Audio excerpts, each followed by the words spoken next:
last night? Did you listen? Who was listening? Bill Buckley was on top form last night. Chris and I were joining in as he was singing, what was he singing? He was singing this, wasn't he? The way you sip your tea. The way you sip your tea. The memory of all that. The memory of all that. He was playing that for half an hour. It was good. Half an hour of that. At least. Oh. I swigged water, then I swigged too much, and then I pulled it away from my mouth as I was still swigging, and water went everywhere. Anyway, so, it's Monday. Triple M was kind of interesting last night. A few rows. There's a bit of argy-bargy going on last night. Let's try and avoid the argy-bargy.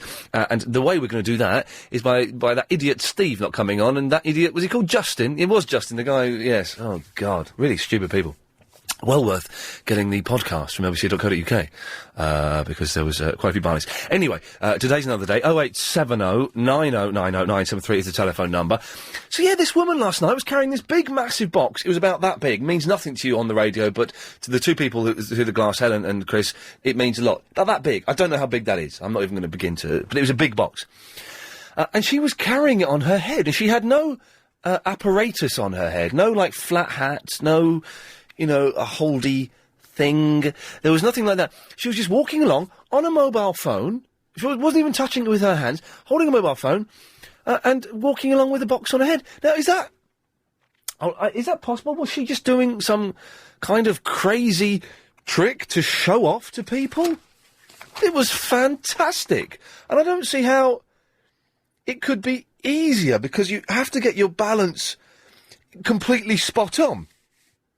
Anthony, would you carry a box on your head? No. No, it doesn't seem... It's strange. It's strange, but she was having the time of her life, Anthony. She was... Presenter, or was anything in it? Oh, there was something in it. Yeah. There was definitely something in it. What was in it, I don't know, as I didn't get a chance to take a little sneak. No one will know. Huh? No one will know. No one will ever know, apart from her and the recipient of the box. How are you, Iain? I'm all right. I'm freaked out by this woman carrying a box on her head, and I'm keen to know if anyone can give me any tips on how I can carry boxes on my head, because it looked fantastic. Now, the thing is, it was in Islington I saw this, in not the best part of Islington, which would make me think that little, what would you call these? I guess you'd call them... Yes, would possibly run along and tip the box off her head. That's a possibility, isn't it? Maybe. You're being a little bit cagey there, Anthony. Ever tipped a box off a lady's head? No, not yet. Good. Not yet, but there's still chance. You're still young. Fine. How was your weekend, Iain? It was good. Yeah? It was very, very good. I guess you had a good time then. I had a great time. How was your weekend? Yeah, it was good. It was okay. Yeah. Did you go and see Sparks in concert on Saturday night? No. Oh, I was packing. Oh, I saw Sparks in concert on Saturday night. They were good. They were brilliant. Yeah. Absolutely brilliant. Yeah. Which was good. But that was good. So it's been a busy weekend, though, Anthony, and suddenly it's Monday again. But I was confused by the woman with the box on her head. And another thing, a few things in the last couple of days, Anthony, have annoyed me and wound me up beyond all comprehension. And one of those things is the fact that I was in the post office today. Yeah. And there's always a long queue in the post office. Morning or afternoon? It was this morning. Okay. About 11 o'clock, as it happens. There's always... if anyone knows when is a good time to go to a post office and for there not to be a massive massive queue... Yeah. 0870 9090 973. Is there a period in a post office's day that isn't that busy? Anyway, so I was in there, and it was a big queue, and we were queuing outside of the post office. That's how long the queue was. And they had 4 counters going, so they weren't, messing around. They had 4 counters on the go. Yeah, that's serious. And the queue was right through the post office and then out onto the street. And we were out on the street for quite a long time. And I was like... How long? Well, I say quite a long time. 3 minutes. In my busy life, Anthony, time is money. Time is money. Yeah. Anyway, so eventually we start shuffling in and, start shuffling forward. And I realised the problem was that the people who were at the front of the queue, so imagine you're second in the queue. Yep. Imagine the person in front of you, this is very difficult to explain. The person in front of you, are you right? Yeah, just taken some Pringles. You've just taken some Pringles? Choking. You choking on Pringles? Yes, I can. You're right, no, hang on, this is serious, are you okay? Yeah, fine. Do you want a little sit down? No, it's fine, I need a drink, but go and get a drink, Okay. I'll finish the story when you get back. what we need is some music. No, they can't take that away from me, no. Thank you. Excellent. So, imagine you're second person in the queue, okay, in the post office. Yeah. The first person in front of you, cashier number 4, please. So the first person moves to cashier number 4. What would you do as person number 2 in the queue? You're now person number 1, so what do you do, Anthony? We'll wait until the number's till 3. No, you don't do that! Oh. You move forward to where the first person was. Yes, of course. You shuffle forward. Everybody shuffles forward. And they didn't. They were not doing that today. I knew that was coming. And it got, do you know what? It got me properly angry. Properly angry. I'm just even thinking about it, even recalling it, Anthony. I'm furious. I could punch a wall. I'm so angry. And I don't know why, but I'm just thinking, just move forward. Why don't they move? Why don't... I nearly shouted, why don't you move forward, you silly old sausage? It was mainly old people. There were some young people that... You should have shouted that out, eh? I should have shouted it out, and I thought, well, then you get kicked out of the post office, then it becomes a scene, but mark my words, when it was my turn to move forwards, I moved forwards, and I moved forwards good. Anyway, so that just annoyed me, and so I'm in a little bit of a mood. Nick, do you know what I'm talking about? Oh, yeah, I mean, look... It's like sitting in the traffic, isn't it, really? Traffic lights are green, no one goes. I mean, you've got to calm down, Ian. I mean, you're not going to get to the 1, 2 or 3 or 4 any quicker, was you? But the thing was... I can understand. Nick, for a lot of the time, I was standing outside when I should have been standing inside. It could have rained. It has rained. Harder dirt, you're right. Today. You're right. They should have moved forward because it meant that we're just standing there. And what it means is, let's say there's 20 people in the queue. The person at the front of the queue who isn't moving is controlling me and 20 other people. And that doesn't seem right. I accept that. Well, good. I accept that. Do you know what I find as well? Go on. That's quite bizarre. I was at the old petrol station paying for me diesel. Yes. And you've got people standing behind you. Have you not noticed that with the old chip and pin now? You put your card in there. Yeah. And say, can you type your pin? You just about type your pin. You look around, everyone looks elsewhere. They don't want to look at your pin number. Have you noticed that? Yeah, that is true. They're making they're desperately trying not to look at your PIN number. Yeah, it's going overboard, isn't it, now? This number? Well, I've mentioned this before, but the thing that annoys me about chip and pin is... let's have a good old whinge today, do you know what I mean? Let's get this Monday, let's get off our chest. The thing that annoys me is you give them the card, they put it in, they say, would you enter your PIN, please? But it hasn't come up on the screen, enter your PIN. It's still saying, reading card. Or it says you enter, first of all, and then you've got to type your... Oh, yeah, you've got to press enter, then you type in the PIN number. What's wrong with that? And I was at a place the other day, and they were still... this was weird. Where did this happen? Hang on a minute. I was in Tesco's. Okay, I think it was Tesco's. Was it Tesco's? Does that make a difference, though? It doesn't make a difference, but it's annoying me that I can't think where it was. Oh no, it was HMV. It was HMV in Whiteley Shopping Centre. Let's out them. I went in there and I gave her the card, and she's putting the card in. It's saying card error. Card error. I said, "Oh, do you want to try a different card? Is it my card?" She went, "No. I think it's the machine. It's read. It wouldn't read the last person's card. I think it's the machine." And she said, "You're going to have to sign for it." And so I said, "Oh, sign for it, old-fashioned styley." Yeah. Because that's what you used to do a year ago. And she went, "Yeah, if I'd have known, I'd have brought my quill." What does that mean? Yeah. What does that mean? I'm talking about a year ago. I'm not saying let's go back 200 years. We've got biros. Well, it turns out, Nick, I'm opening my mouth and a lot of anger and angst is coming out. We need someone. I think Denise's going to ring up now, isn't it? I can just tell she's going to ring up because you can feel the vibes in your voice now. Well, yeah, someone's going to ring up and have a go. Nick, was there a point to your call? I thought that was the point, but also what I wanted to ask, if that's possible, yes, to lighten up things, if that's okay. Yes. I want to get a comedy DVD out. Yeah. You know, I go to these DVD shops, look on the shelf. All right. I think there's a pile of poo up there. I can Yes. never choose anything. So I want you to choose a film for me and my good lady wife for this evening, a comedy film. Okay, well, you sound a bit thick, so you don't want anything too clever. Correct. Yeah, okay. Good, well, do you know, I don't know. I tell you what I've got at home that I've not watched yet, a cock and bull story. With Steve Coogan and Rob Brydon, have you heard of that? Well, no, I haven't, but I've also heard of Steve Coogan. It's supposed to be really good. It's like behind the scenes of them making a film or something, and it's a spoof. So is that what you're going to recommend to me, then? Well, I don't know, because I've not seen it. It could be a load of old cack. I know I one. want you to recommend something that you've Hang on. seen, not Anthony's thing. Oh, Anthony's got... Anthony, go on. Go on, Anthony. Have you seen Little Man? Little Man. Yeah. Does that star Verinda? Probably, yeah. Little Man. Okay, I'll give that... Are you really reckon... If it's not good, I'm going to get this out tonight, Anthony, and if it's not good... Okay. I will be ringing up tomorrow. Okay. All right, Anthony, on your head be it. Thank you for that. Nick, give us a call tomorrow and let us know how... Little Man, I've never heard of it. Time now to get the latest LBC 97.3 travel news with Amanda Redmond. Well, on the M25, we're seeing delays going Suggestion of Little Man. I've looked it up on the internet. I can't find it. Does this film actually exist? I can't think of any comedy films that Nick should... I don't really know. What do I know about comedy? Nothing. Lisa is in the Shepherd's Bush. Hello. Hello, Lisa. Hiya. You're talking about post office, the time to go there. Oh, yeah. Is there a good time to go when there's no one there? You need to go on a Sunday. Right. Between 11 and 3. Hang on, they're shut on Sundays. No.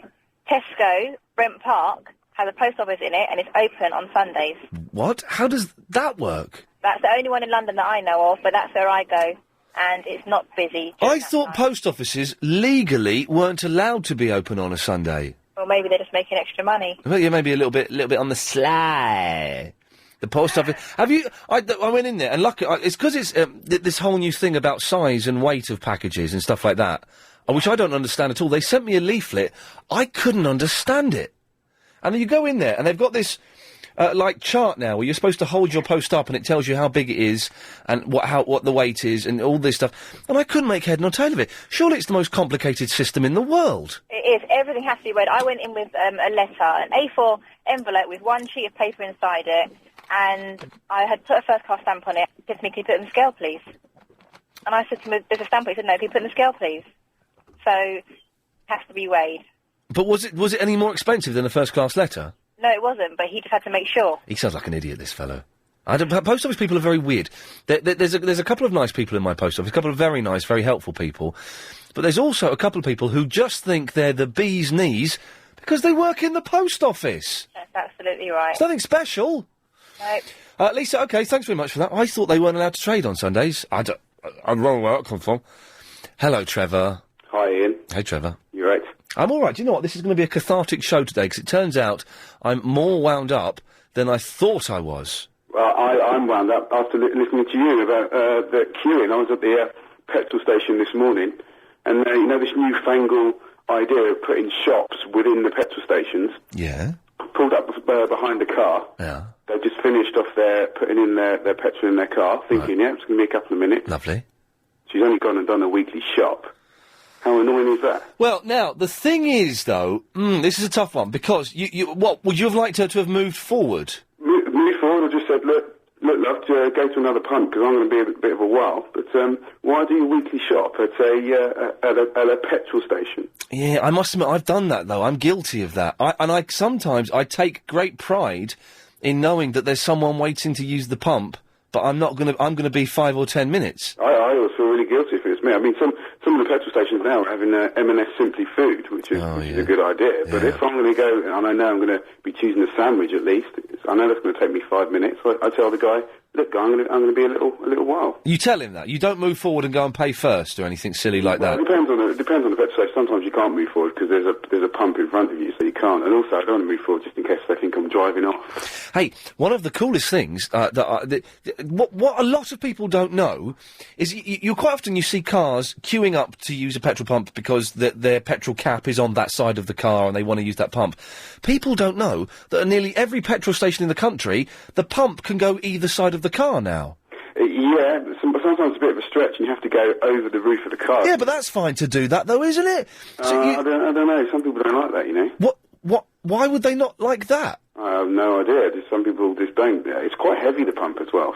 Trevor, what is wrong with you, man? You sounded being quite a nice, slightly whingy bloke. Now you're turning into the wimpiest man I've ever spoken to. No, there's not about me. I'm not talking about me personally. I drag the pump over my car if I have to. I'm talking about maybe the fairer sex may not like to do that. Oh, hang on a minute. Bit of sexism creeping in at 21 minutes past 3. Already. Ladies are unable to drag a pump over to the other side of the car. I didn't say ladies. There may be some ladies and some fellas that can't drag the pump. Okay, look, I can hear you scrabbling your way out now, Trevor. Awful behaviour. I don't like it. Don't like what? Dragging the pump across. But you don't...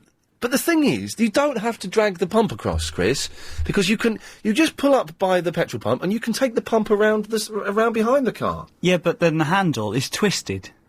Well, no, it's not. It's not because the pump is long enough to fit in properly. Have you? Yeah, but you got to do it on an angle. Who asked you? Who asked you? Did I ask you? No. No. Answer that call from Gary in Biggin Hill. Yasmin. Hello. Hello, Yasmin. Little Man really does exist. It's a hilarious movie. It's from the same brothers who did White Chicks. I don't know if you saw that one, so maybe you could recommend that to your friend if he likes that. Hang on a minute, White Chicks, that was when two black guys... Yeah, that's it. It's dressed up as two white women. That's the one. And that was funny? Well, it was funny. My put it this way, I had to take my 9-year-old to watch it and she loved it. Oh, hang on a second. So it's a young person's film. But so what happens in Little Man? Because Anthony has recommended this to Nick, and Nick's whole evening is based on this. Little Man, he's like a little midget. But one of the brothers is like, small, and they try and steal this diamond, which accidentally slips into this woman's bag, and this couple are childless, and they're trying for a baby, and he gets left on the doorstep.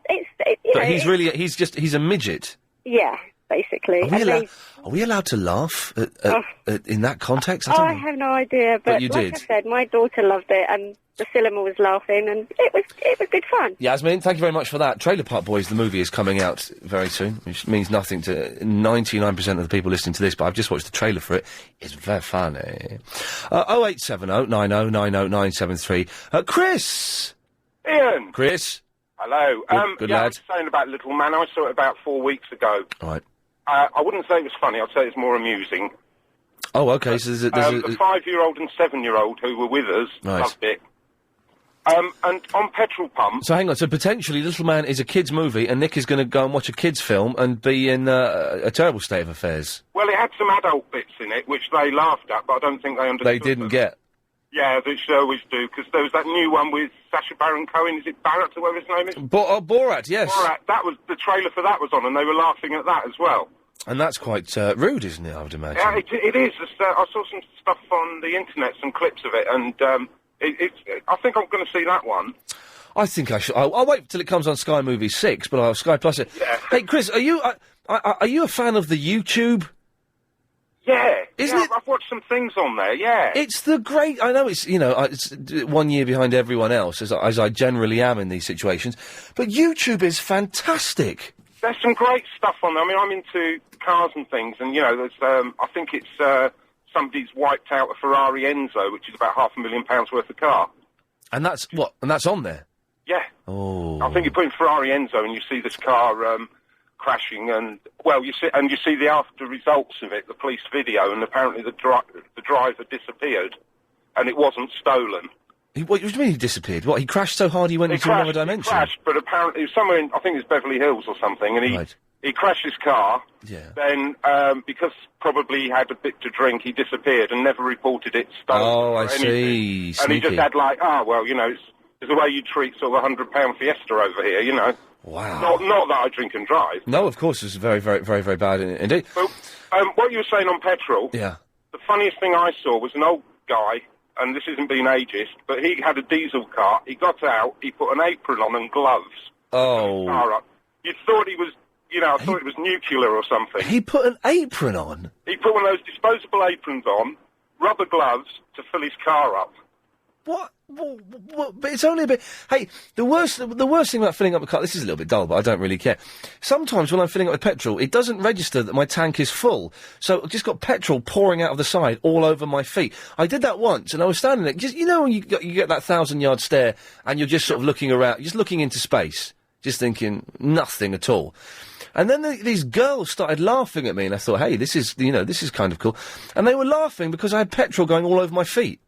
They're supposed to be, the pumps are supposed to cut off, but they don't always. They don't always, Chris. And there's a garage in Bracknell got the slowest petrol pump going, and it takes about 10 minutes to put £10 worth. We're entering borderline talk sport territory now, so we'll move away. But Chris, thank you for that. Kevin! Hello, Ian. Hello, Kevin. Yeah, Ian, the things that wind you up, one of the things that wind me up is, the cash point queue. Right.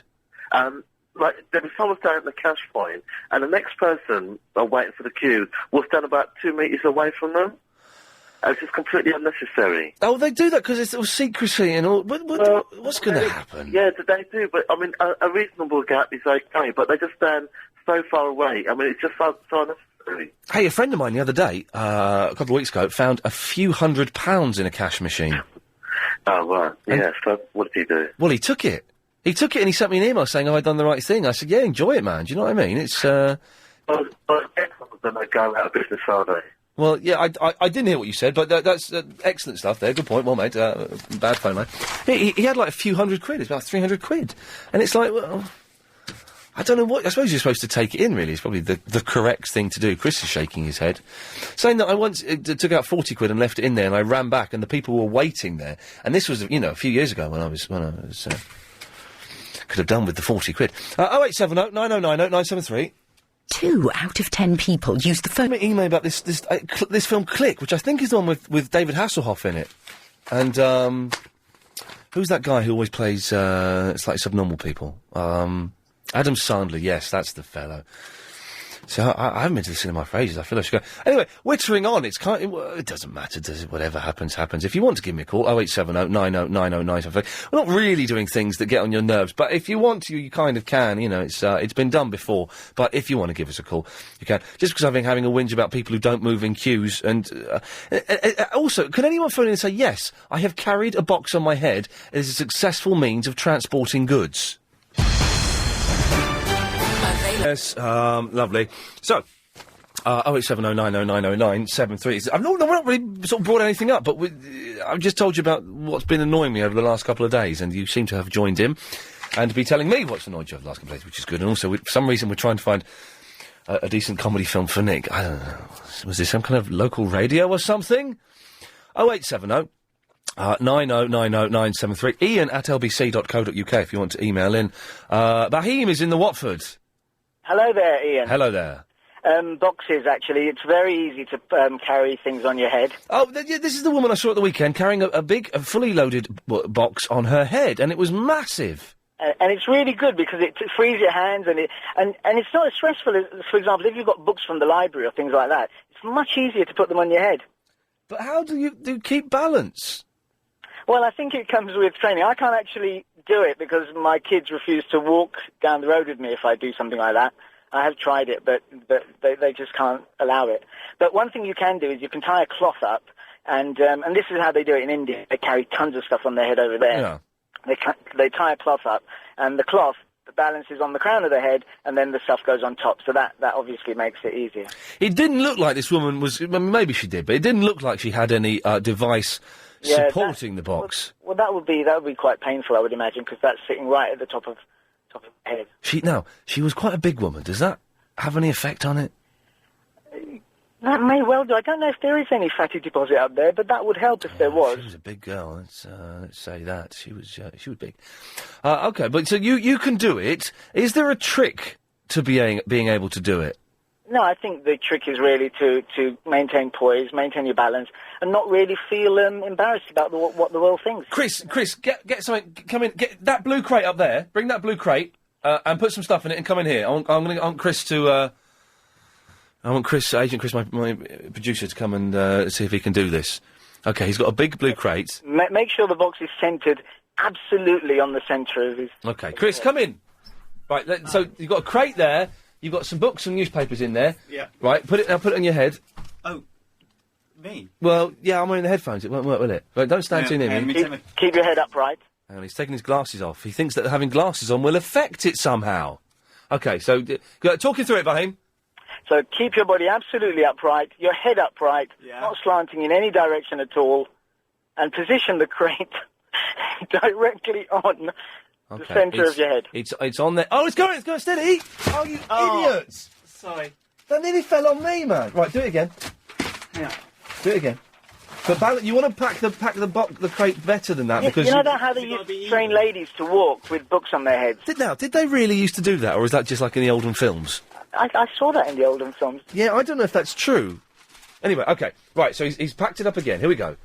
It's like a...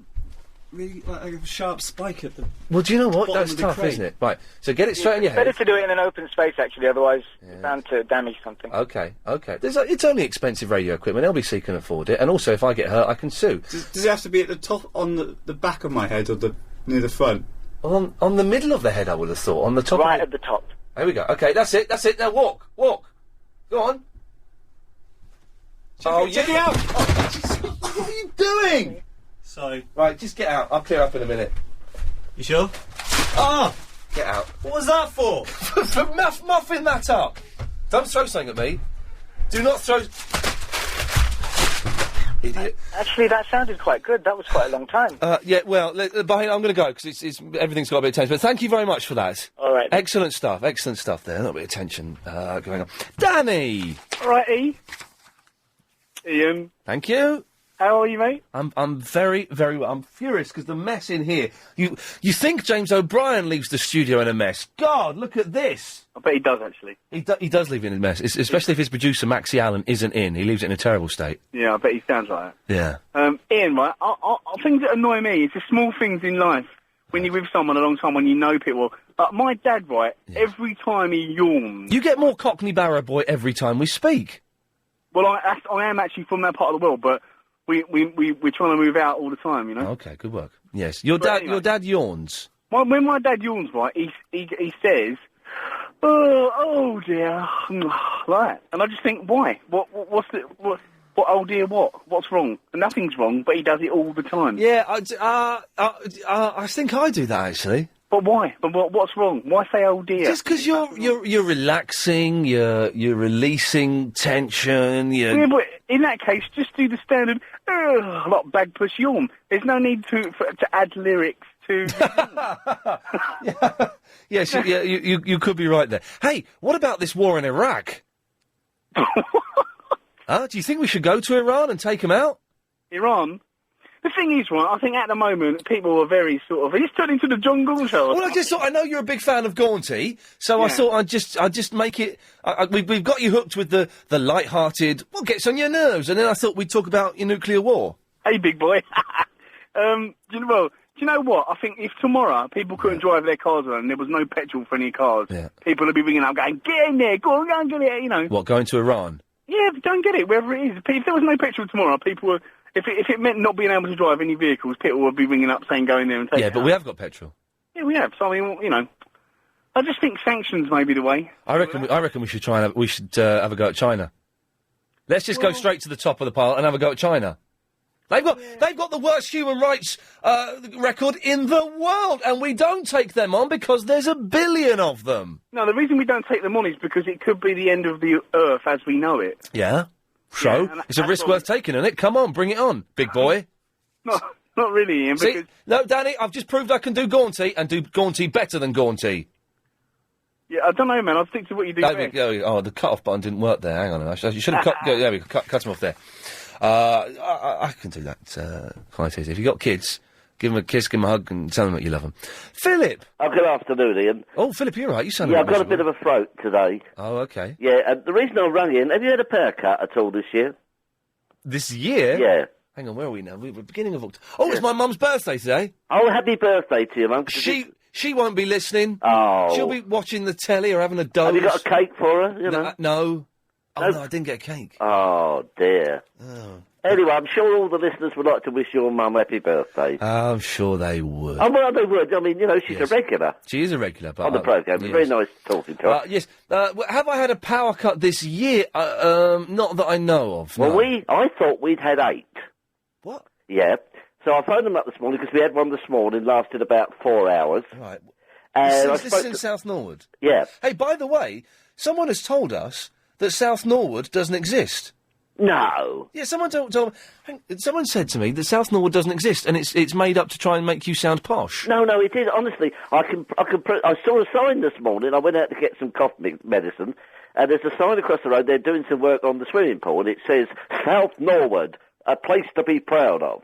Really? But I don't know, but we wouldn't go that far. Okay. Hey, listen, are you a member of the LBC Listener Club? Oh, Oh, I do in the distant mist, yes. Yeah, I don't know what it is, but I signed up to it. Oh, have you? Well, I did. I don't know what. And what it is, you get sent an email every now and then, just Oh, saying. I remember, yes. Saying this and this is going on. Well, they've just sent me my new email. Yeah, From message from the program controller. Oh, wow. Who's that then? Who's the program controller?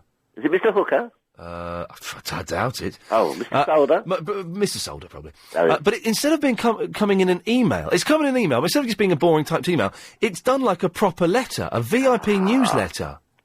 And it looks, it's all, look at that, that's dead posh, that is. Oh, it's a great idea, isn't it? Well, yeah, so, message from the PC. First of all, thanks very much for you answered our survey on using LBC for self-development and learning new skills. What? Oh, wow. I hope you enjoyed listening to Nick Ferrari. When I woke up this morning, I thought we had a new station sound until I realised it was Pirate Radio. Oh. Okay. LBC spotted. Your favourite LBC presenters have been out and about this month, spreading the LBC word.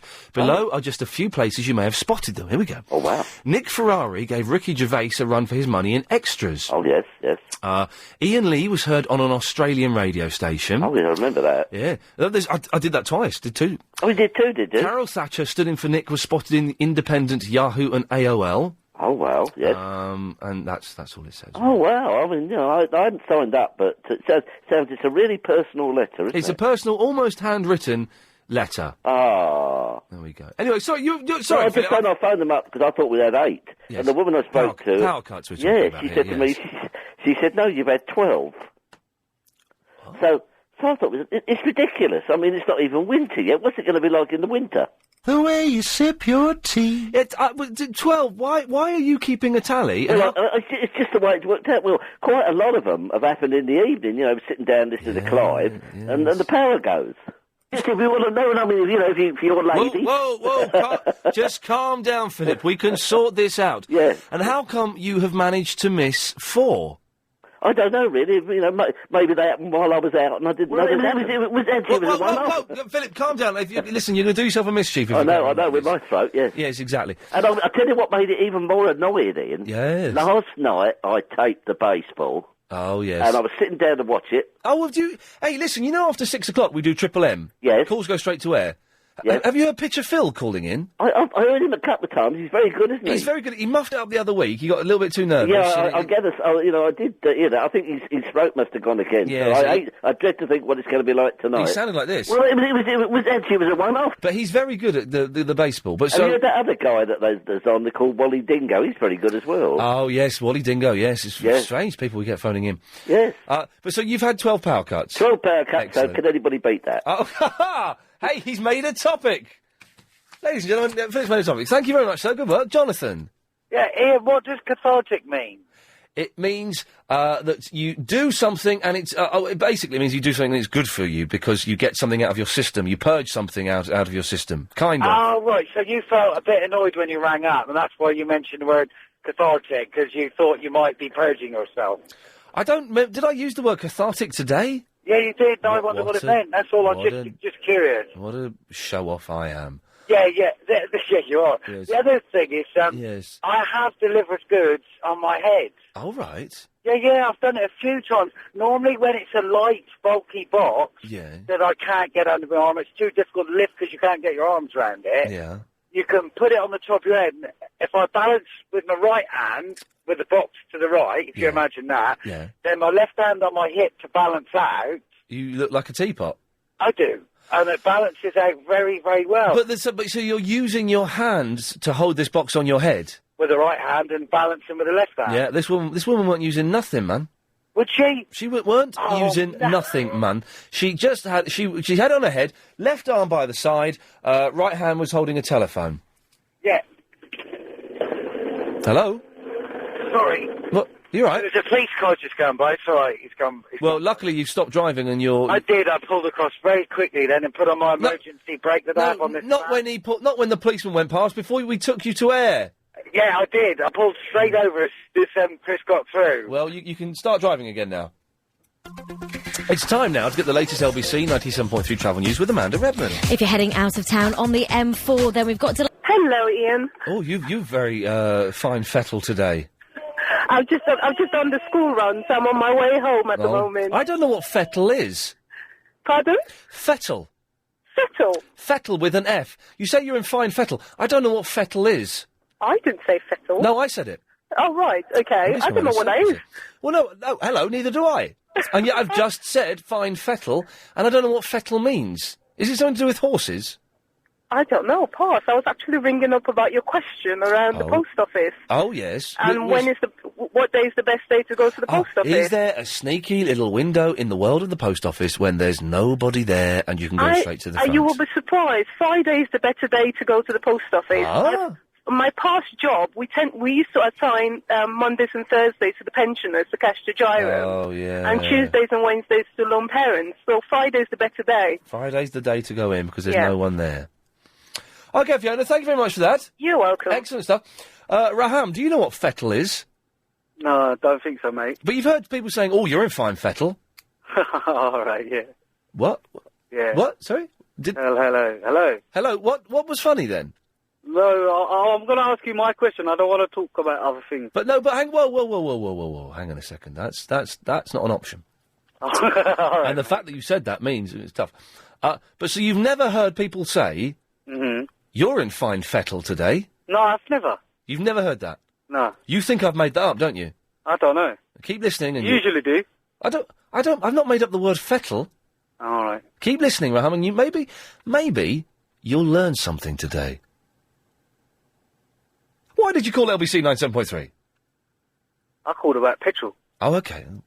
I'm a driver. Yeah, aren't we all? Don't want to join your army, you want to go Iran, innit? What? You want to go and get the petrol from Iran, don't you? Hang on, do I?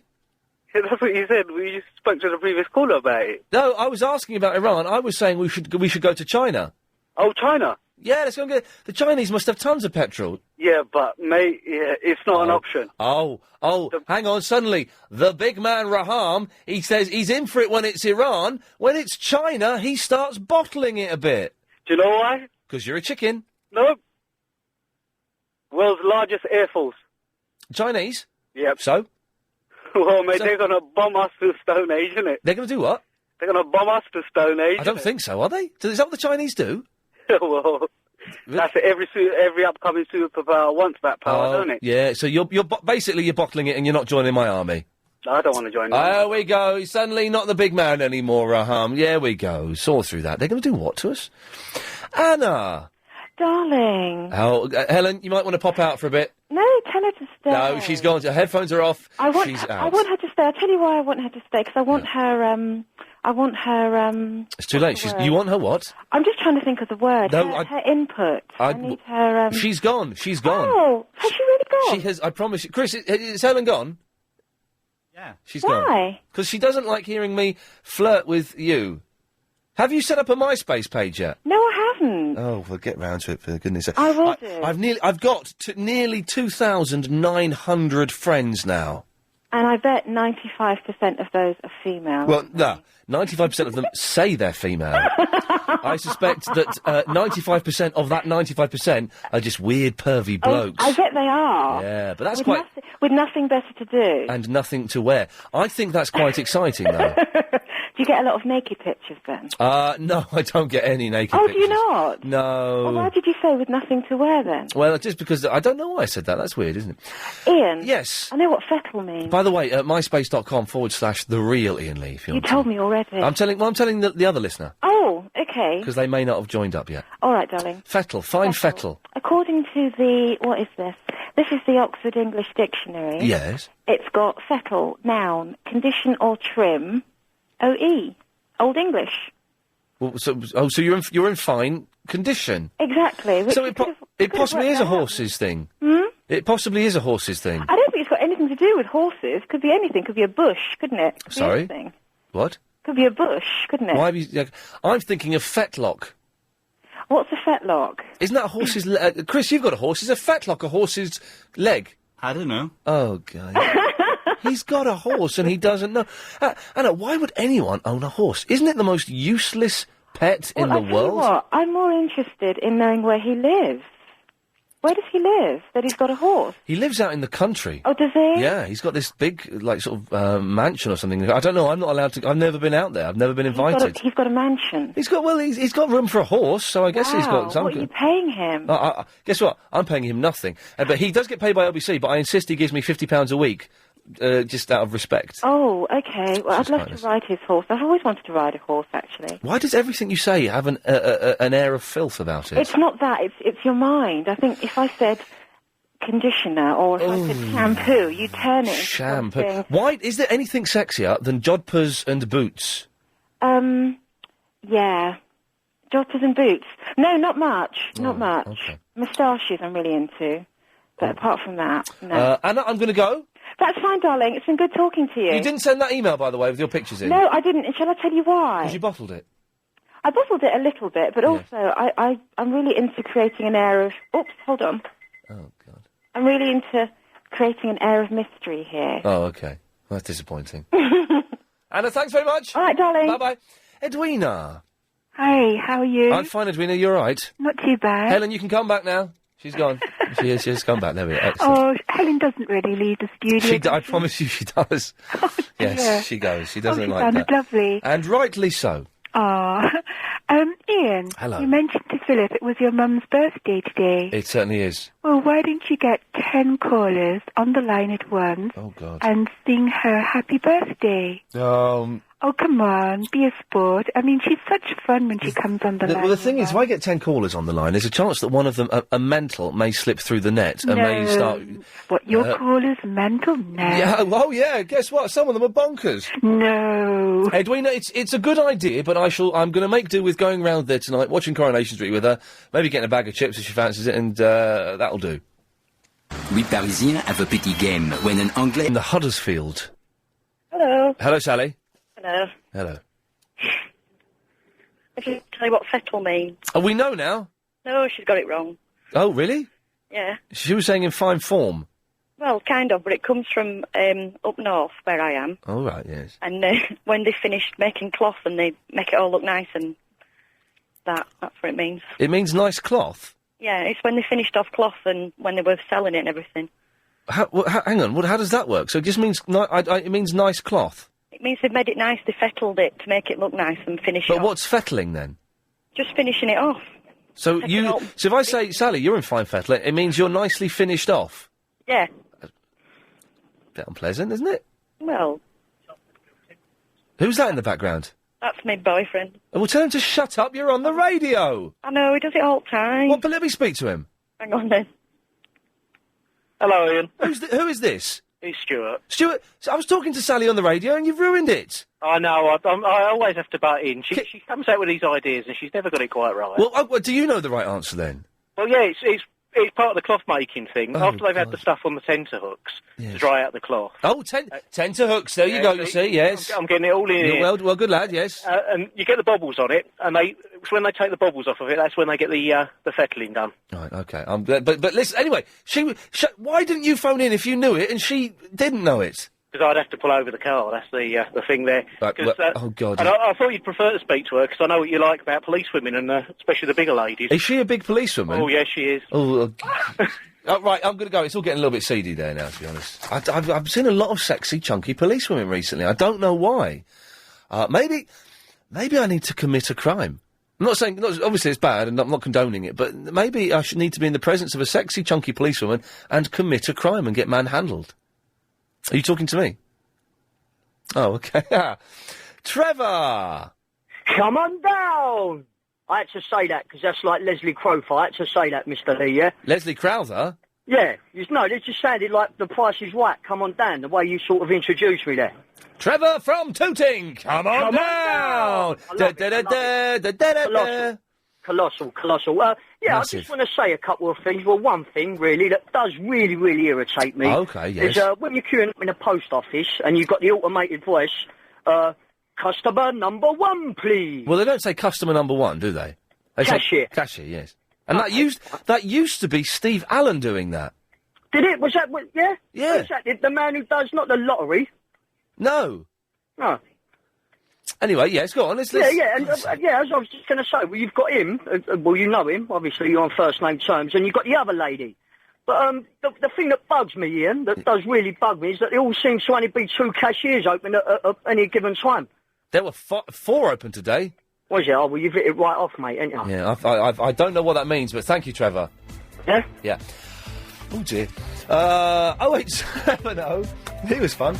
0870 90 90 973. I was looking out the window. It is miserable out there, but fantastic for it. It's dark and it's wet and it's grey and I love it.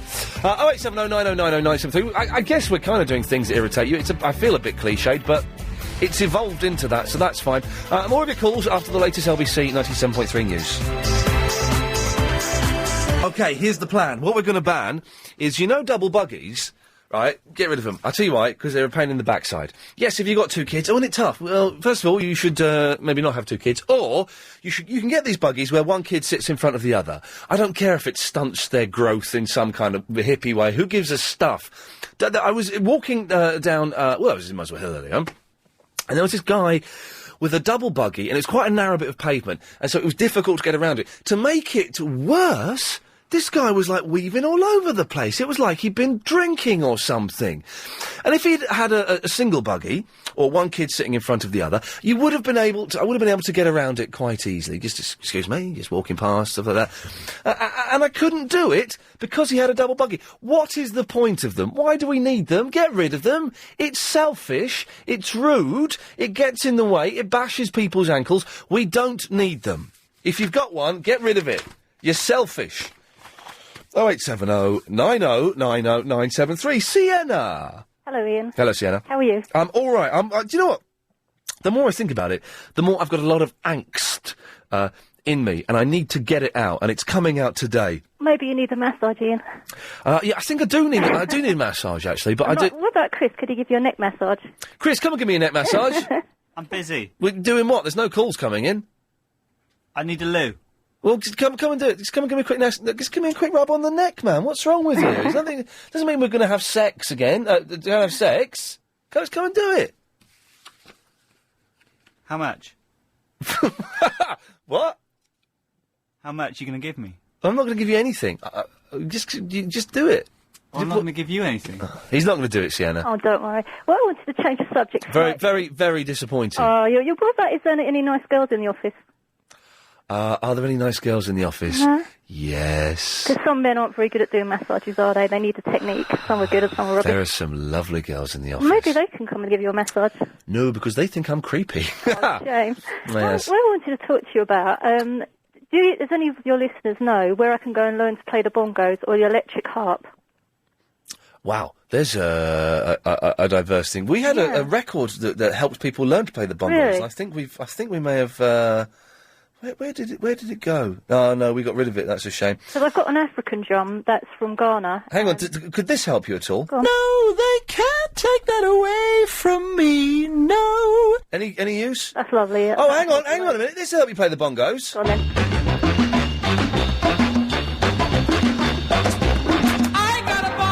I got a bongo too. That's what I want to talk to you about. I mean, electric harps. There's only one. You're bored of bongos already, are you? No, I've got an African drum here. Can you hear it? Yeah, but this guy can help you. Can he? It shouldn't take much pressure to keep them there. What? Now, that's the correct way to hold bongos. Yes. The smaller, higher-pitched drum is on the left. On the left. Turn the heads of the bongos away from you. Bongos. He says at about bongos a 45-degree angle. Bongos. Relax. I'm relaxed. Make yourself as comfortable as possible. Yes. And now you're ready to play bongos.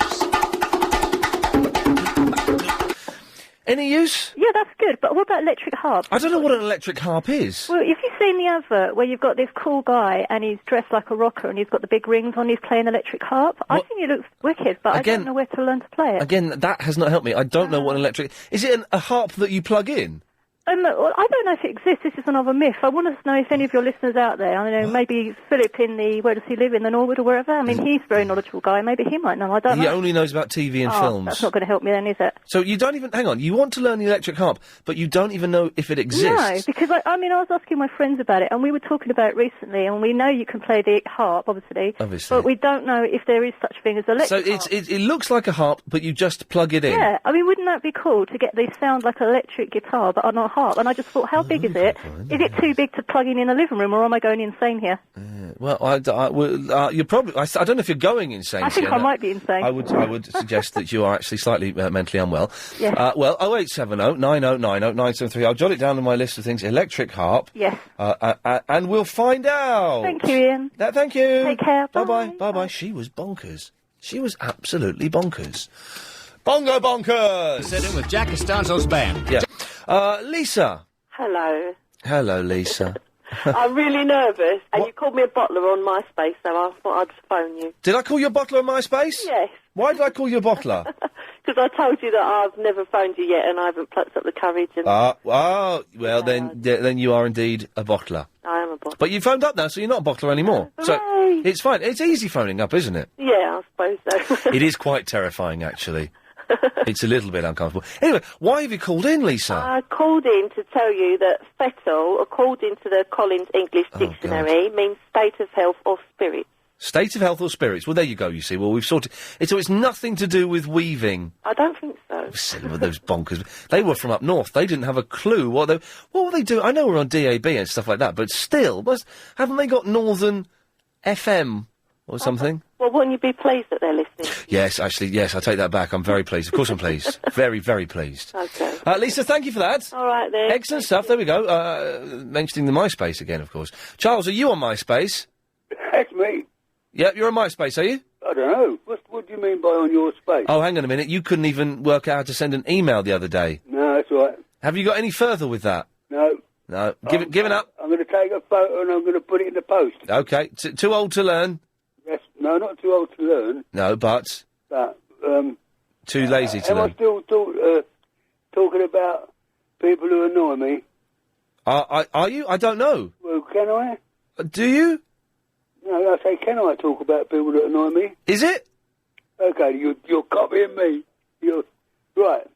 Wheelchairs you want to talk about, do you? Wheelchairs? That's what you were talking about. Have we mentioned wheelchair? I don't think we've mentioned wheelchairs. No, kiddie buggies, you know. Double buggies. Double buggies. Oh. Well, I was to suggest these people Yeah. that they should go on a course down in Worthing and learn how to push it over the pathway, because it's diabolical, the paths there. All this money they've spent on them. What? Hang on a minute. You're phoning them to talk about Worthing's paths? Well, no, not really. What did you call in for, Charles? I'm going to sit back. You can talk about anything you want. Away you go, lad. Right, good on you. Right, how to deal with stroppy people that ring you up. Give them phone wire a tug, and that should see them all right. Now, Bosalina, was that a song played by Bobby Crush? Please answer me. I wasn't listening. What did you say about tugging a wire? Did Bobby Crush tug a wire? No, did Bobby... Is that a euphemism? Did Bobby Crush play the song called Bosalina? Bosalina? Yeah. I've never heard of the song Bosalina. Haven't you? How does it go? Oh, I can't sing as well. What do you think I am? I think you're... Well, I don't want to say on the radio, to be honest. I know you wouldn't. No. What? Hang on, is this Bosalisa? Hang on. No.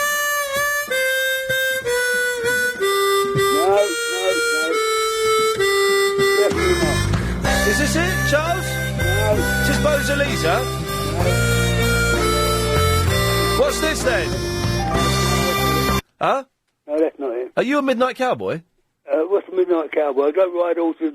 No, they don't ride horses. Here, listen, before you go... Yes. Don't just cut me off. Say bye-bye. Why? Well... Daniel! Yeah, Ian. Yes. Yeah, you were complaining about the post office, and I wanted to talk to you. Well, I wasn't complaining about the post office. I was complaining about the people who don't move forward in queues, specifically in the post office today. Yeah, but what sort of area you live in? Because, but like my post office, yeah, there is no queue at all. What? There's anarchy? No queue. How does that work?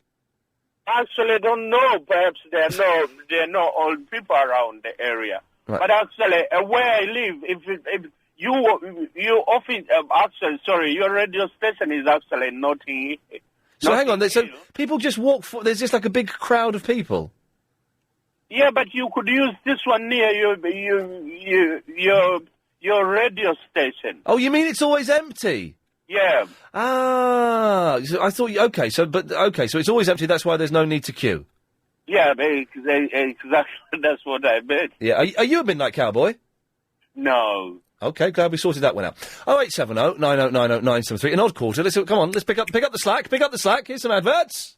This is the day. Get out of the way. Do you know what I mean? If you've got a double buggy, you should be constantly looking behind to see if people want to get past and then letting them go through. That's what you need to do. In fact, you just not have double buggy.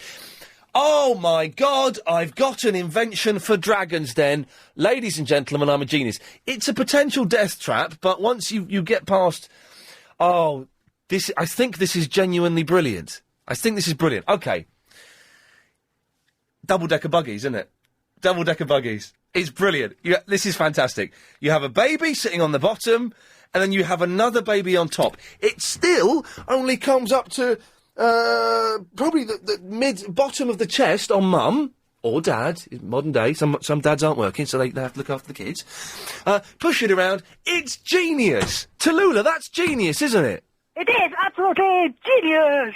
Double-decker... I'm going to write that down. Double-decker buggies. Copyright Iain Lee. Double-decker And you buggies. have to paint it red. That's a must. Well, yeah, whatever. That's a brilliant double-decker buggies. And it would be fun! It would make going to the shops fun, because the kids would be fighting about who went to go on the top. No, I want to go on... No, you can go on the top on the way back home. And there'd be a little ladder at the side. Oh, I'm really excited by this.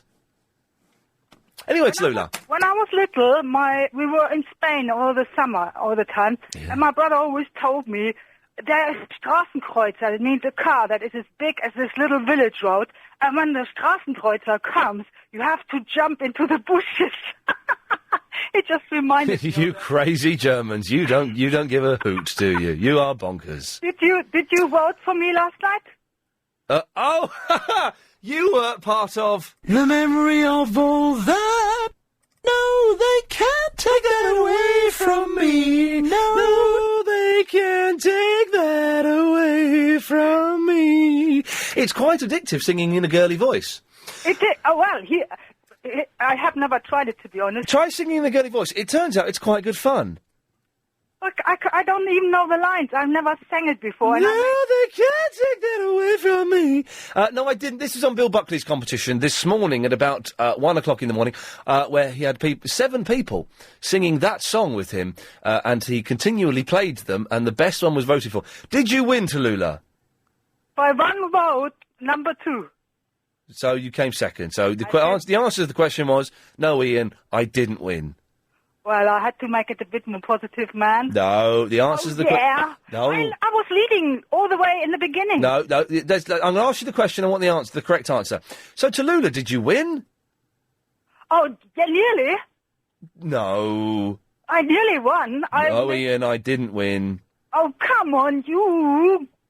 Yes. I can't fuck the words out. No, you can't, can you? No, but I was leading the beginning of the thing. And then they got all their friends out, and then they voted for in the... Right, okay, so you lost. I came second, man. No, it doesn't count for anything. Fred. Yes? You're on the radio, innit? Who, me? Yeah, Fred. Yeah, Fred. I'm Fred, yeah. Yeah, you're on the radio. Thank you. Yes? Would you like some thinking time? Pardon? Would you like some thinking time? Singing? Thinking time. No, I'm going to talk to you about things carrying on the head. Oh, okay. Do you remember? Well, I'm going back about over 70 years ago. I bet you are. And, I said to one fellow when I was about 6 or 7, I said, how the hell do you keep all those slates on your head? Oh, he said, that's the secret. And he took his cap off and showed me what he made. It's made with silk stockings. They tie in a knot to make a round ring, and they thread it round and round and round with these silk stockings till it's about as fat as a sausage. They stick it under their peak cap, and stick all these towels on top and go up the ladder. And I said, my. When they'd knocked off from the building site, all us kids got our mum's silk stockings. We made one of these things, a lot smaller, and we tried it. And we did walk up the ladder with all these slates on our head. Not so many as the men did. My. Yeah, and you do talk very fast giving your phone number out.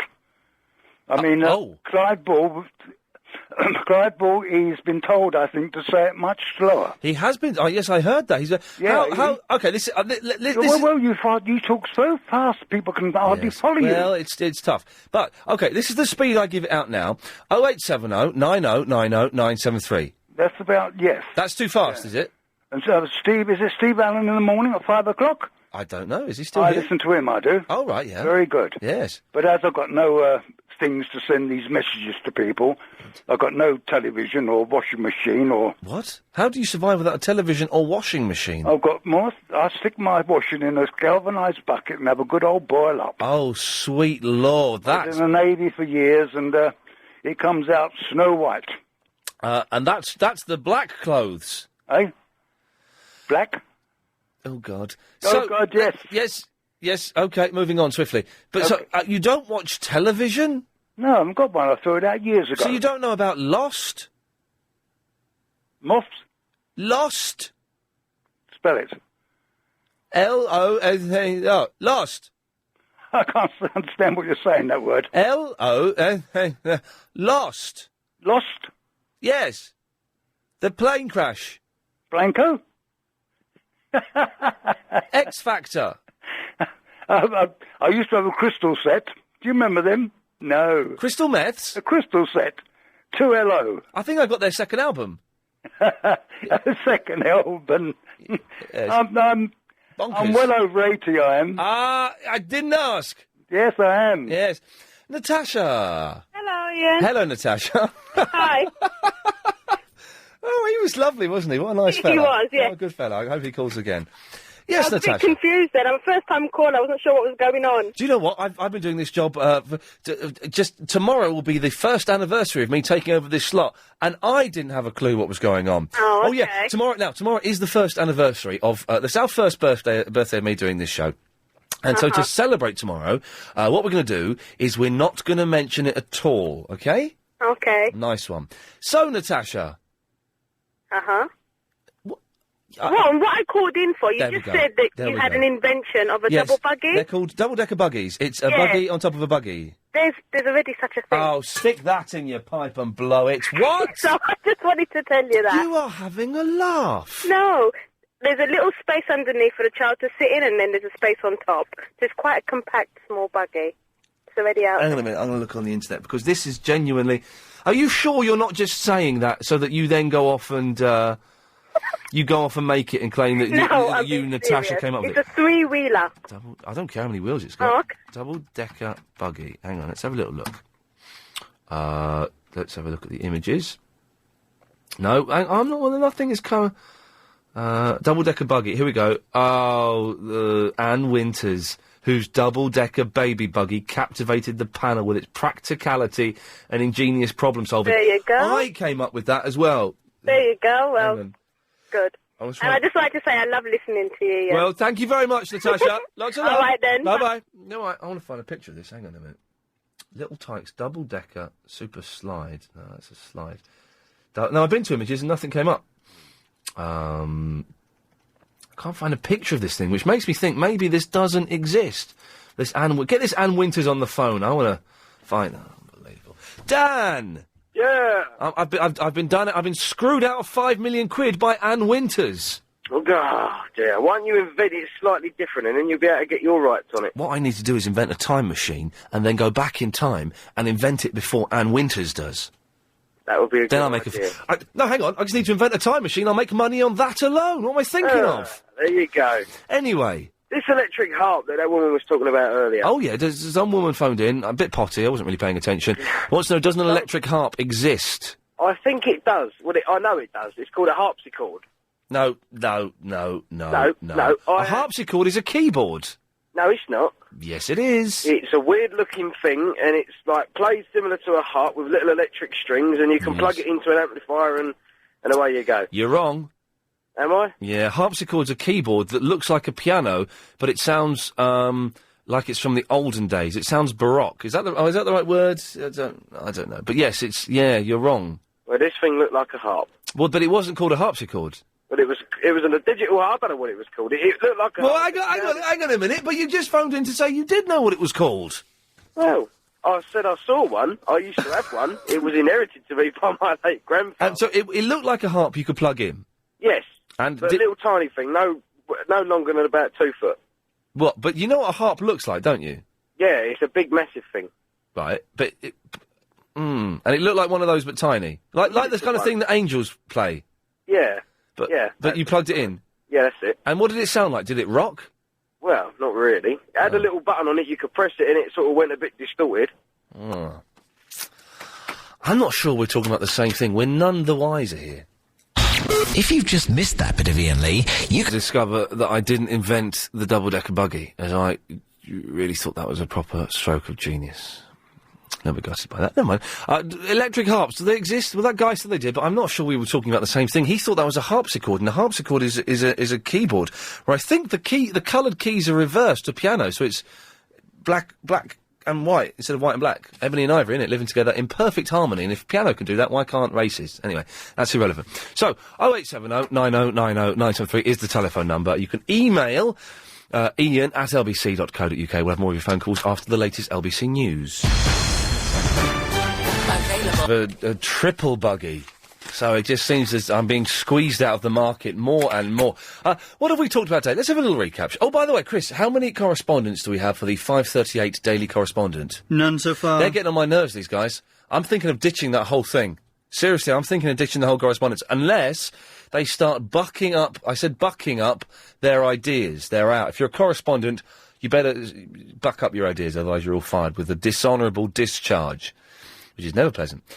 OK, so we started off, it kind of evolved into things that get on your nerves, which is a little bit lazy and a bit of a radio cliche, but you have made it slightly different, so that's good. I was upset that people weren't moving in the queue. I saw a woman carrying a box on her head. Then we got looking into a film for Nick. He wants a comedy film. We decided that Little Man probably isn't for him. And anyway, it's not on DVD yet. It's still at the cinema. We found out what fine fettle is. We think, do electric harps exist? That's pretty much where we are now. If you want to join in, 0870 9090 973. David. Hello. Hello, David. About your double buggy pram. Yes. If you go on the, I don't have a multi-set, but a certain shopping company's website, you'll see it on there. Chris, can you help me with this one? No. Go again, David. If you go on a certain children's shopping company's website, you'll see it on there. First initial M. Chris, I can't make it a head and a tail of what he's saying. Still nothing. Stuart, can you understand David? Yes. Go on, David, can you speak to Stuart and he'll translate? Cheers. Right, if he wants to see that double buggy pram, he has to go on a certain child's website. Sorry, shopping centre website. Near bother, fella. Right, what he's saying is... Yes, Stuart. You want to go on to a children's shopping site, like, I can't think of one at the moment. Ask him if... Mamas and Papas. Mamas and Papas, they were good, weren't they? And they will have, they were, except for the fat one, never fancied her. No, Mama Cass. No. Oh, I would. No. Not now, she's been dead for 30 years, but... Exactly, there's a lot of flesh to Oh, no, she was a beautiful woman. OK, Mama's and Papa's buggy. OK, let's try that in. Can you really... I can't make out... Or, Boden. Boden. OK, ask David if there's a specific website he's thinking of. David? Mothercare. Aye, fella. Is there a specific website you're thinking of? Yeah, Mothercare. Mothercare. Sorry, Mothercare. Mothercare. OK, let's have a little look. Mothercare. So that would be pushchairs, I guess. Let's have a little look. Oh, God, this is double buggy. Hang on, double buggy. Doesn't make great radio, me looking for a double buggy. Google it. I can't... Oh, hang on a minute. Oh, this is so slow. Oh, buggy board. Oh, no. No, they're just normal double buggies. They're not double-decker buggies. 100... What, 2 up, 2 down? Yeah. Oh, hang on, what? 2 up, 2 down, now we're getting somewhere. It's got really like 2 up, 2 down. No, but they're side by side. Let's try double-decker. Double-decker. Hang on, this is a bit boring. Let me play some music to make this a bit more exciting. Can we turn my Burley down a little bit and we'll have some of this? Okay. David, are you a Midnight Cowboy? Pardon? What was that, Stuart? That's a customer talking to me. Okay. Stuart, can you ask David if he's a Midnight Cowboy? David, are you a Midnight Cowboy? David, are you a Midnight Cowboy? No. That's a lousy accent. I'm really sorry, David. I do apologise. He's awful, isn't it? I can do... Did you do it?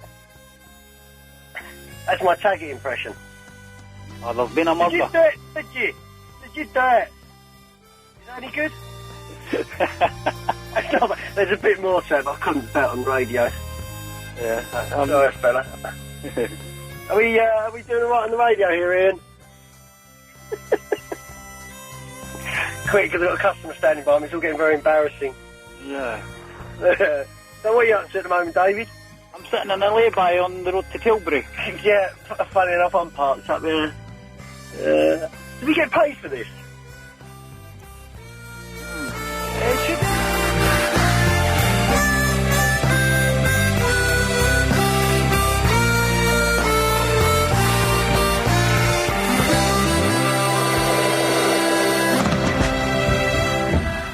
Oh, it's 709090973. Kieran's in the Croydon. Hello, Kieran. How you doing, Ian? Oh, yes, I'm all right. Not too bad. I was in the post office this morning, Yes. and I queued there for about 9:15, I think I was there, and they're opened at 9. And as soon as we got in, all of a sudden, it's like a stampede of old people decided that there was no queue anymore. Oh! And, they just left, they went right, they went every other direction than where the actual queue was going, and then they looked at me because I was trying to say, follow the queue. Yeah. They're like, oh, no, we're old, and we can stay in the queue wherever Yeah, we this want. is the thing. Old people, because they've not got much time left, and because they may or may not have been alive when a war was taking place, they think that they can steam to the front of the queue. So you were waiting right by the door just before it opened. I was fourth in line in the queue, and there was one old woman in front, and I do believe that she caused the problem because she was so slow going in the left way where the queue was going. Everybody else said, right, let's go around the other door, get in front of her, and that's it. There's no queue anymore. So it was very annoying. I did actually have a go at some old woman, but I don't feel bad about it, even though she is old. Yeah, no, but listen, you shouldn't feel bad. If it's justified, then you should... I was thinking about this earlier on, actually, for some reason. That old people think, just because they've lived a long time, they deserve respect. Well, it doesn't work like that, because some old people, not all of them, I'm not having a go at old people per se, but some old people are rude and obnoxious, and they don't deserve respect. You earn respect, and just living for 80 years doesn't mean you've earned respect. I agree. But, yes. Anyway, Kieran, listen, thank you for that. No problems. Good lad, there we go. Hannah. Ian, Yes? your double-decker buggy. I like the name Hannah for some reason. Thank you. I don't know why. It's because there's a... You can thank my parents for it. I will do. What's their number? I'll give them a call. No. Okay. I don't think so. Okay. Your double-decker buggy's called a Phil and Ted. A Phil and Ted? Phil. P-H-I-L and Ted. They're a New Zealand company, and they make double-decker buggies. Basically, the toddler sits at the front and the baby at the back. Well, someone sent me a picture of a triple buggy. Oh, no. We don't want triple buggies. Oh, look at that. Is that it? Phil and Ted. They come in maybe red, that's not- blue, grey, all sorts of... Oh, there we go. Phil and Ted's double buggy. The only way to get around London. Oh, no, that's genius. That's fantastic. Why don't more people use those? Oh, God, I've got one. I had to get rid of my first one to get to get a Phil and Ted. They're brilliant. There's hundreds of them around here. Oh, that's good to know, because the side-by-side buggies... Oh, and you know... Have you got much use for buggies? Well, no, I don't, but Exactly. You seem to know a lot about them. because I was stuck behind one for 10 minutes as I was trying to get past it in Muswell Hill today. Oh. The people that push them are just... You should be made... You live in a yummy mummy area, though. Yeah, that's true. There's a lot of yummy mummies there. But the guy that was pushing it was a dad pushing it, and he was weaving it all over the place, and they were too young to realise what he was doing. I think if you've got one of those, you should be forced to have some kind of lesson or something in Sure, he wasn't drunk in charge? Well, I didn't want to say anything, but he could have been well boozed up. He could have been. It's potential. These afternoon drinkers. Yes. Hannah, thank you for that. Stevie! Hello, Ian. How are you, sir? I'm fine, Stevie. Good. Did you notice, you said you like the name Hannah? Yes. Did you notice also, if you spell it one way and you turn it round the other way, it's spelled Hannah twice? Yes. Hannah forward, Hannah backwards. Well, I don't know Hannah that well. Anyway, Ian, getting to my point, the great Des Lynam is giving up his job on Countdown. Yes, sorry, I'm sorry, yes. And what I want to know is, yes, if you was offered the chance, yes, would you take it? Of course I would. What's he work out a week? What does Des Lynam get a week for Countdown? Yeah. Is it about 15,000? Oh, he'll get more than that. Well, the thing is, they film about 5 episodes a day. Yeah. So that's 5, 10, 15, 20... That's 25 episodes they film a week. Yeah. He will easily take home, I don't know, 30 grand? 40 grand? Yeah. Something ridiculous like that. Maybe even more. Do you like Carol, or would you have another girl? No, I'd have Carol. I'd have Carol. Yeah. Two from the front and one, yeah. Yeah. Yes. No, Carol, I think, is one of the most beautiful women. Thank you. I think so. Why, are you responsible for her? No. She's great. I think so. She's great with, yes, she's lovely. Anyway, Ian, nice to talk to you, pal. Nice to talk to you, Stevie. Thank you very much. Thank you very much. Enjoying your show. Would you do Countdown if you were asked? Well, number one is I'm blind, Ian, so I couldn't see the lessons. They could. Hey, listen. They could. The thing in TV, Stevie, is they could work around that because you wear a little earpiece, so they would be telling you in your. They could tell you in your ear. Ah. So they could get around that. So ignore that. Yep. If they offered it and they said, Stevie, we'll whisper the answers in your ear, would you do it? Oh yes. It'd be great, wouldn't it? It would be. It would be. I'll tell you who else I like on there is who did you prefer, Whiteley or Lynam? I've not seen it with Lynam. I thought Whiteley was great. And I said I like Susie Dent in Dictionary Corner. Another good girl, yep. Yeah, good girl. Her and Carol should have a double header. Yeah. And who have their own show together? Yeah. And who do you think has been the best? The one that sits with Susie Dent. You know. Oh, you can't. You can't fault Digence, can you? No. He's the governor. Absolutely brilliant. He is blinding. Yeah. Oh, what about unfortunate choice of phrase there. Sorry about that. Still go? Sorry, I can't. Yeah, that was completely unintentional. Sorry, Stevie. I said blinding, and I didn't mean to say that. That was. All right, my friend. As long as you're aware, I didn't mean. No. Still was good, but Digence was better. Oh yes. Look, I've got to move on, Stevie. Thank you. Thank you, sir. When London's Turn.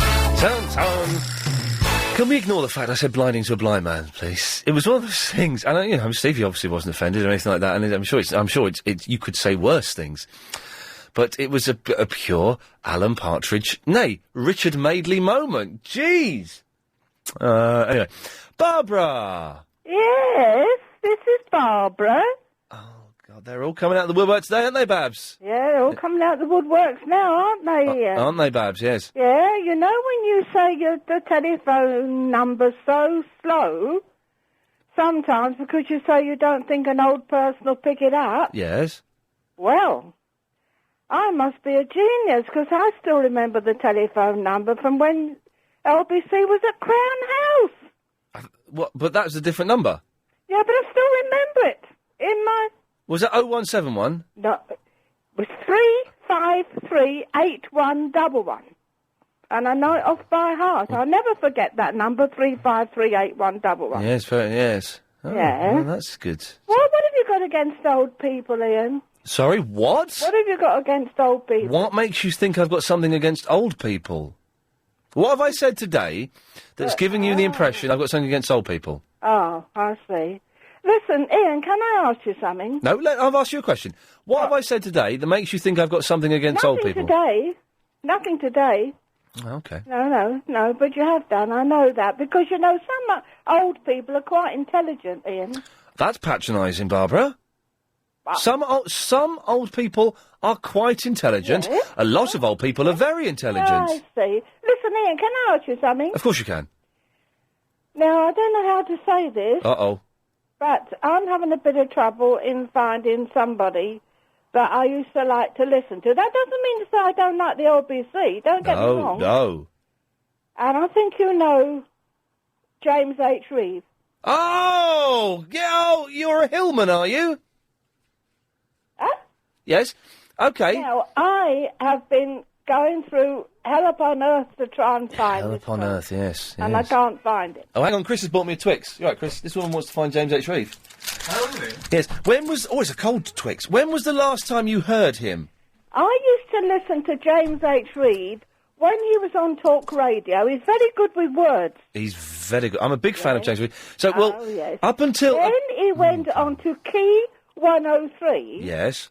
I tried all that. I have 3 radios, but I only have one radio that's actually got 103, Key 103. Right, that's... Key 103's up in Manchester. You... Oh, yes, but I could get it on one of my radios. I don't believe you. Okay. Yes, I could. Okay, I don't believe you, but yes.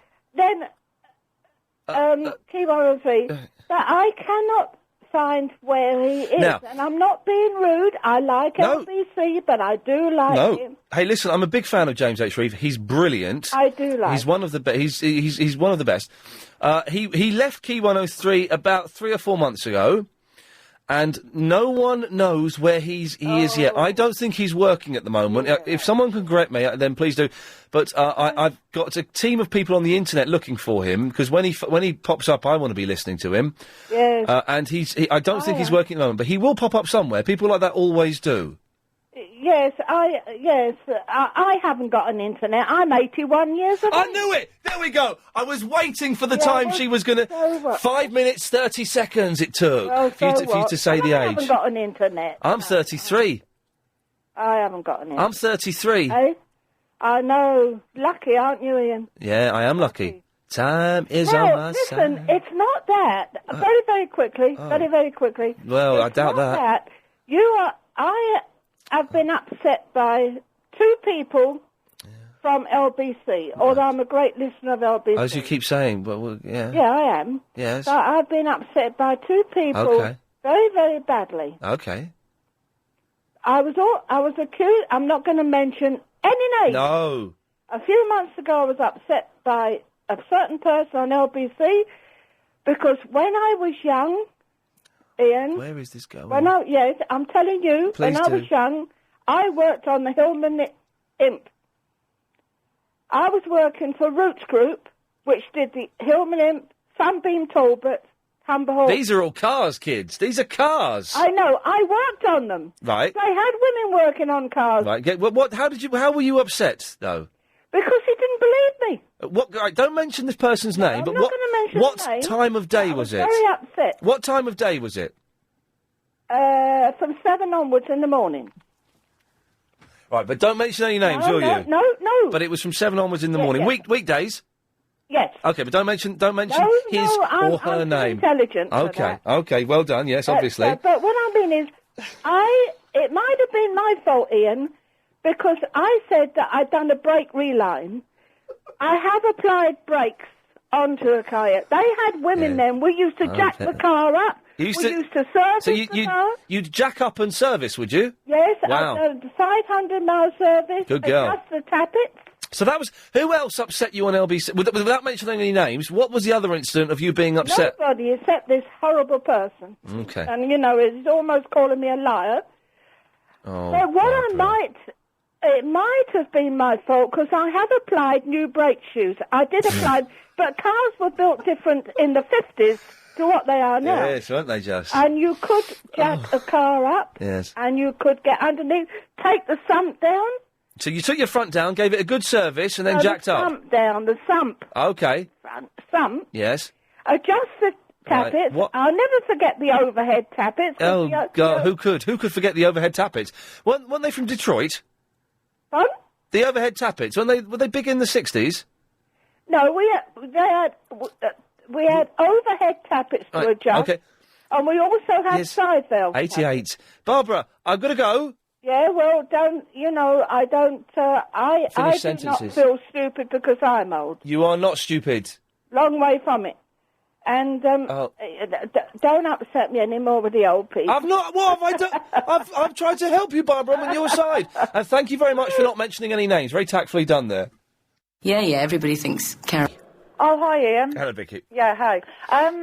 I was ringing up about the pushchairs, but can I just say that Chris is actually quite good, because for every time that I've rung you up, he's rung me back. Who, Agent Chris? Yeah. But why mention that? Well, I don't know, because sometimes you're not nice to him, and... Well, sometimes listen, he's I'm nice... just putting in a good word for him. You don't. It's don't. Well, don't. It creates tension, because I think he's put you up to that. He didn't. Well, but how do I know that? Because Well, he's... no, I'll tell you why I thought it, because during the break, he came to me and just said that I'd be on next. It's his job.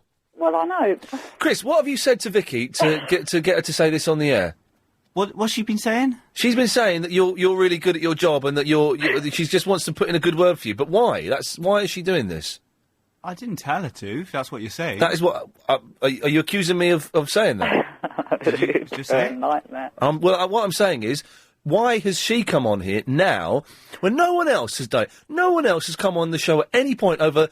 We're one day off being here for a year, Vicky. I know. And no one has come on the show, and to celebrate have. tomorrow, we're not doing anything. No one has come on the show and has praised you, Chris, at all. Oh, they have. No one has done that, and yet Vicky comes on, and she's getting all defensive. Is this Chicago? Is this your girlfriend or something? Well, I am quite a nice person, Ian. Right, but I don't understand why you're doing it. Because he was just really polite, okay? Vicky, Chris, what did you say to her that was so polite? I may have asked her to. Oh, so you did ask her to do it then? My blood and sweat goes into this show. Ooh, does it? Sometimes. Oh, you didn't tell me that. You didn't say that either. Was that what I was drinking earlier? Oh. Oh, dear God. Anyway, Vicky, what do you want? Oh, don't be horrible. I'm eating a Twix, by the way. Oh, wicked. Save me some? Nope. It's ice cold from the fridge. Oh, yummy. Nice. What happens if you put a Twix in the freezer? Oh, it's really yummy, but the caramel goes rock hard. Nice one. The pushchairs. What you're talking about, actual double-decker, I don't think they do that. Or have you seen them now? So you know they do. Well, I don't think they do them. What they do is like one for a newborn baby, which is behind, and then like a toddler seat in front, I think. Oh, don't. I hate it when you do that. Please talk. You can talk with your mouth full, it's okay. Do you want to hear some real noise, Ian? Well, I'll take my phone out to the hallway and where my children are. Can't believe this goes all over the radio. Hey, look, they don't know I'm coming, but it's gone all silent. There you go. Lovely. And what else was I going to say? I've lost my train of thought. You think I'm a right idiot now. Oh, no. Bad moods. I'm always in a bad mood. And go shopping to cheer yourself up. Like I did today. I spent 6 hours shopping.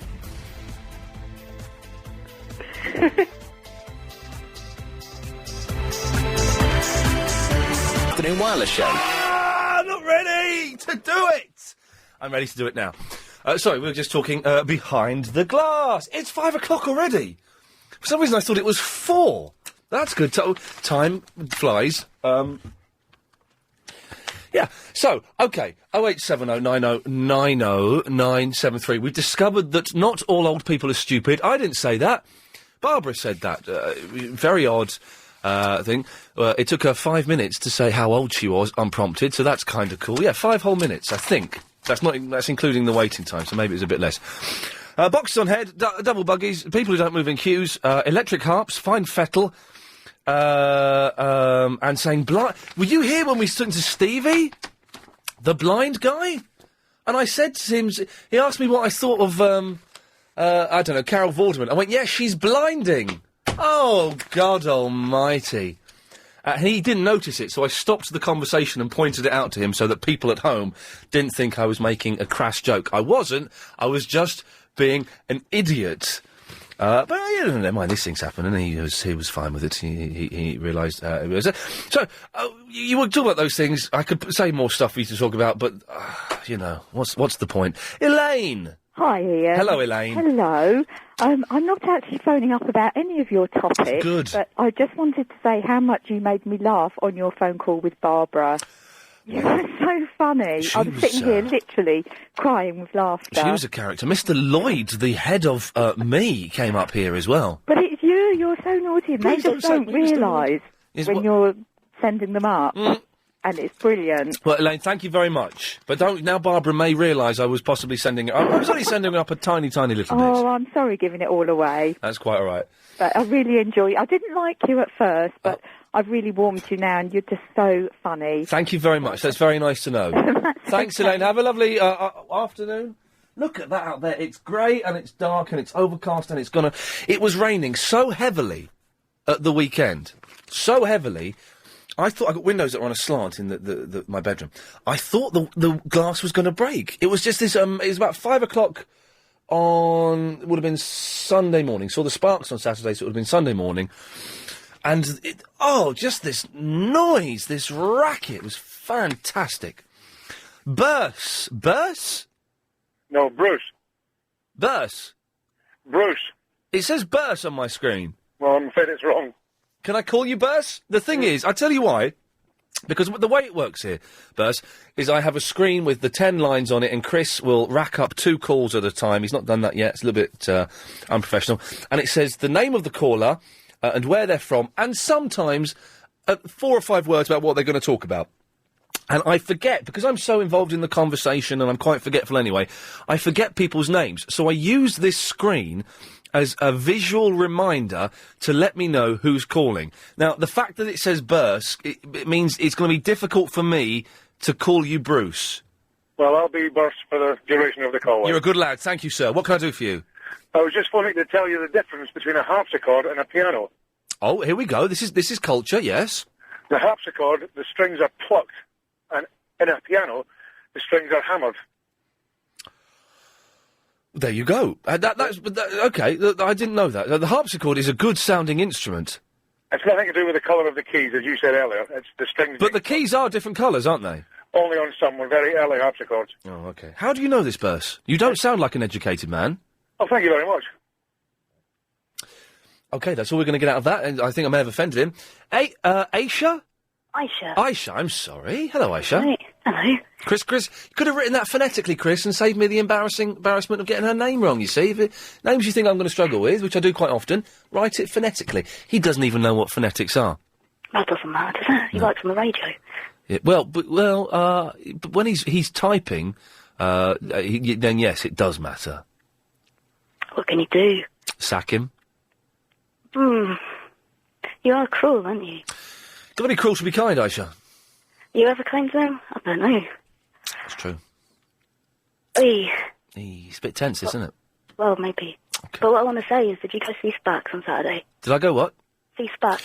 Oh, did I go and see Sparks? This town ain't big enough for the both of us. Yes, I did. Do-do-do-do. Yeah, no, it was brilliant, isn't it? Oh, were you there? I was there. Oh, man, it was the most fantastic thing. Well, give me 2 minutes to talk about this, for God's sake. Sparks came in on Friday for Music Thursday. I missed that, that's the thing. Oh, it was good. Get the podcast, because they were fantastic. And it was the first interview they've ever done where they did This Town Ain't Big Enough for the Both of Us, Scott. We didn't play it. Really? We didn't play it, and they were touched by that. Although, Verinda called in and sang it. Hang on, this is Verinda singing This Town Ain't Big Enough for the Both of Us to Sparks. Here we go. Zoo time, it's you time. The mammal's your favourite time. And you want to fly. I'll be increasing. You hear the thunder stampeding. Rhinos, elephants, and tacky tigers. This town ain't big enough for the both of us. It ain't me who's gonna leave. Now, the laughing in the background is Sparks, because they thought that was hilarious. That is the most amazing thing I've ever heard, I think. It's great. And then I got to go to the after-show party. Ooh, I went to the after-show party yesterday. You went where? To the after-show party yesterday. In Brighton? Yeah. Did you get to meet them? Yeah. Oh, okay, fine. I don't feel so special. They're then. gentlemen, aren't they? They're lovely. They're really nice blokes. Really nice blokes. And I must admit, I only have a limited knowledge of their back catalogue. But as a result of that amazing concert, I'm going to buy everything they've ever done. You should go and buy Angst in My Pants. Really? You got that? Yeah. I want to get Little Beethoven. Give me one more minute of being a bit geeky, because they were good. They deserved it. I'm going to get that. I'm going to get the one that's got Now That I Own the BBC on it, because I remember that being a great song. But it was just fantastic. And they're these quiet, tiny blokes, and they make such a big noise. No. It was wonderful, wasn't it? Yeah, it was good. Oh, yeah. Anyway, thanks for that. That's all right. I should move on as I feel we're a little bit, but excellent stuff there. Thank you. If you get to see them, man, it's some show they put on. There's a brilliant bit, very quickly. They have, for the first half, they were just playing their new album, and they had this big screen, and Ron and Russell, the two Sparks, were out the front, and the rest of the band were behind this screen, behind gauze, so you could sort of see them. And there's a great bit where Ron, the guy with the moustache, goes up to the screen, and another Ron appears on the screen, and they're having a boxing match. Oh, it was just fantastic. Richard! Hello? Hello, Richard! I didn't mean to sort of butt into anything, you know. You've not butted into anything. I've stopped and I'm speaking to you. Oh, I see. Turn your radio off, Richard. What'd you say? I haven't got a radio on. What's that in the background? It's a television. Hang on, I'll just check. Hang on. What? Is this for real?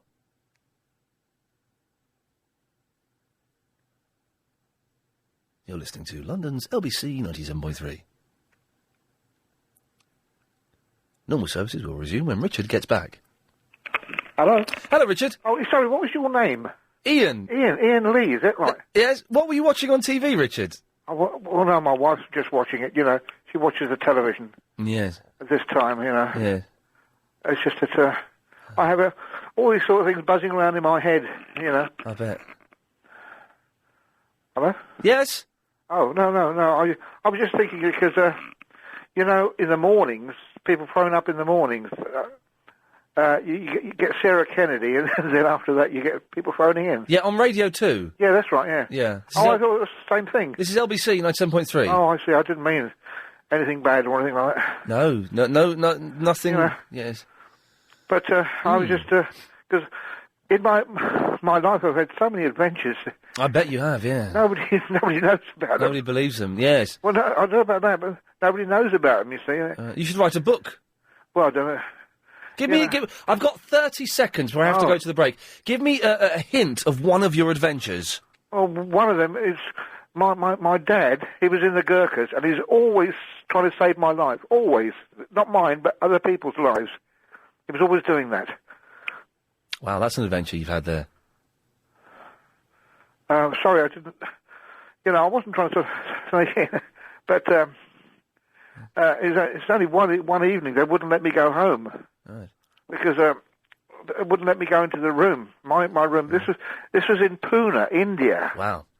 Richard, listen, I'd love to talk more, but I have to go to the adverts now, which I'm contractually obliged to do. Oh, right, OK, then. But call in again, won't you? Yeah, bye-bye. Thank you, Richard. There's a lovely fellow.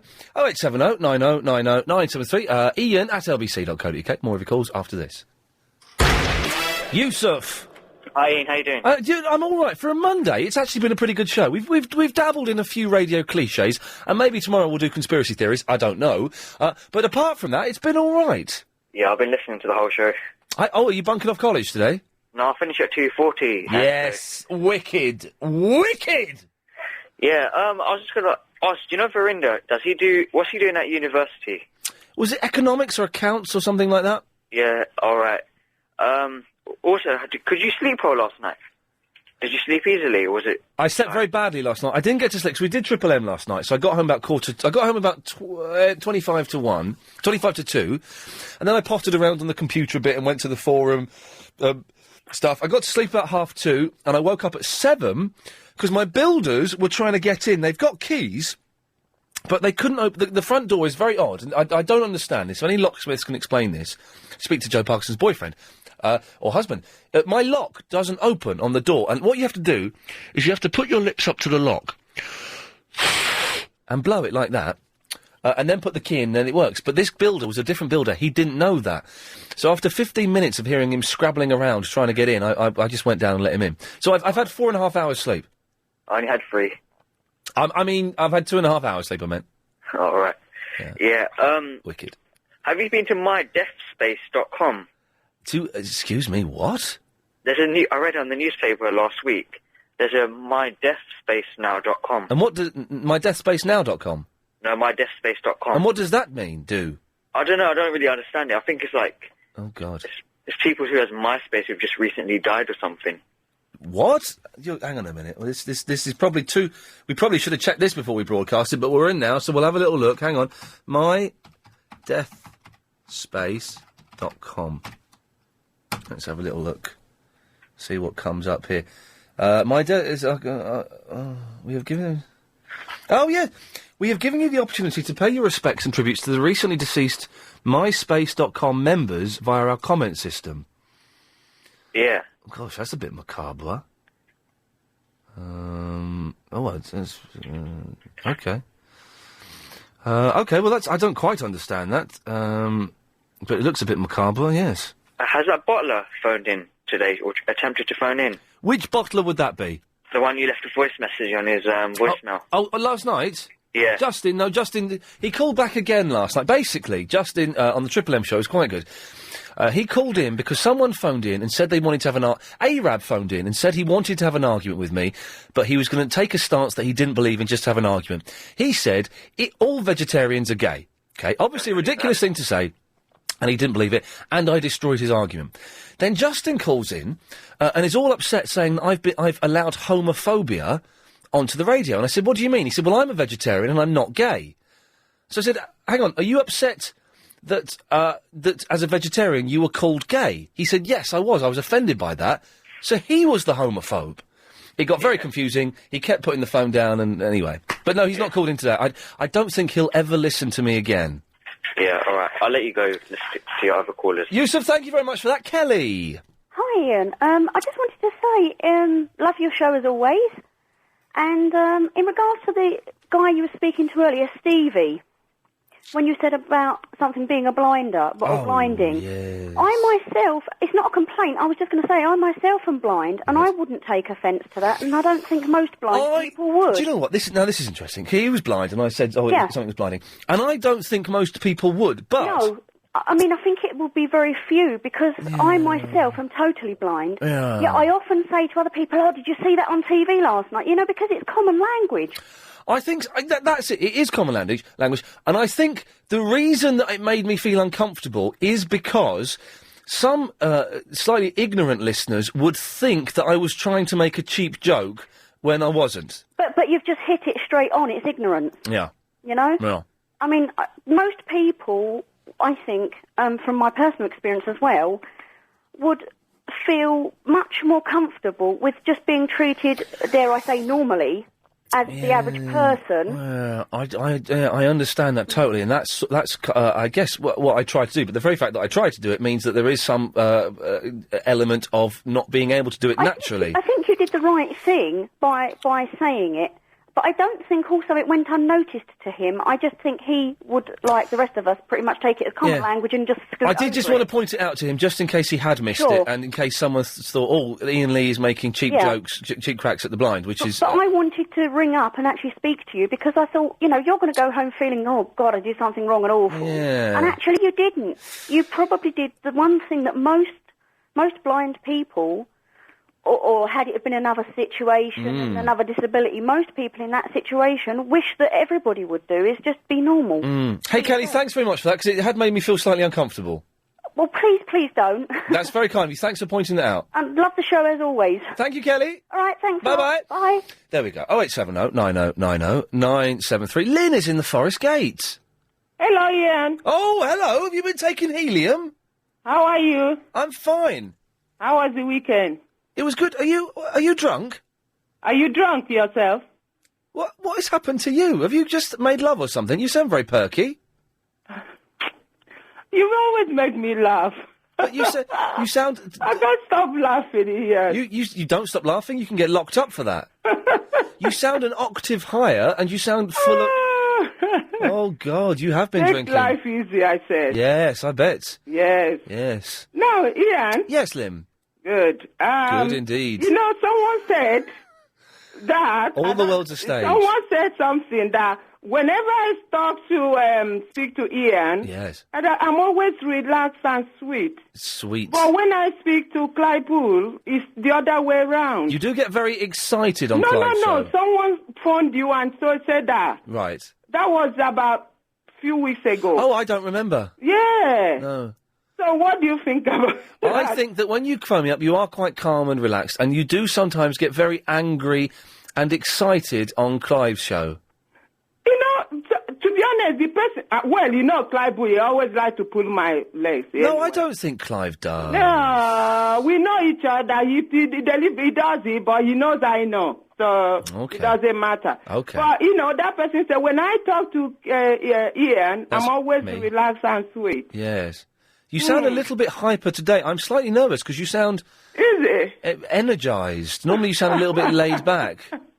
Oh, Did you have a good weekend, Lynn? Life easy, I say. Yeah, I had a nice weekend. What happened? Did you... And you? Did you? Yes, I did. It's good. Good. Yes. Life is too short, so... Life is very short. Yeah, make the best out of it, I say. It's not a rehearsal, Lynn.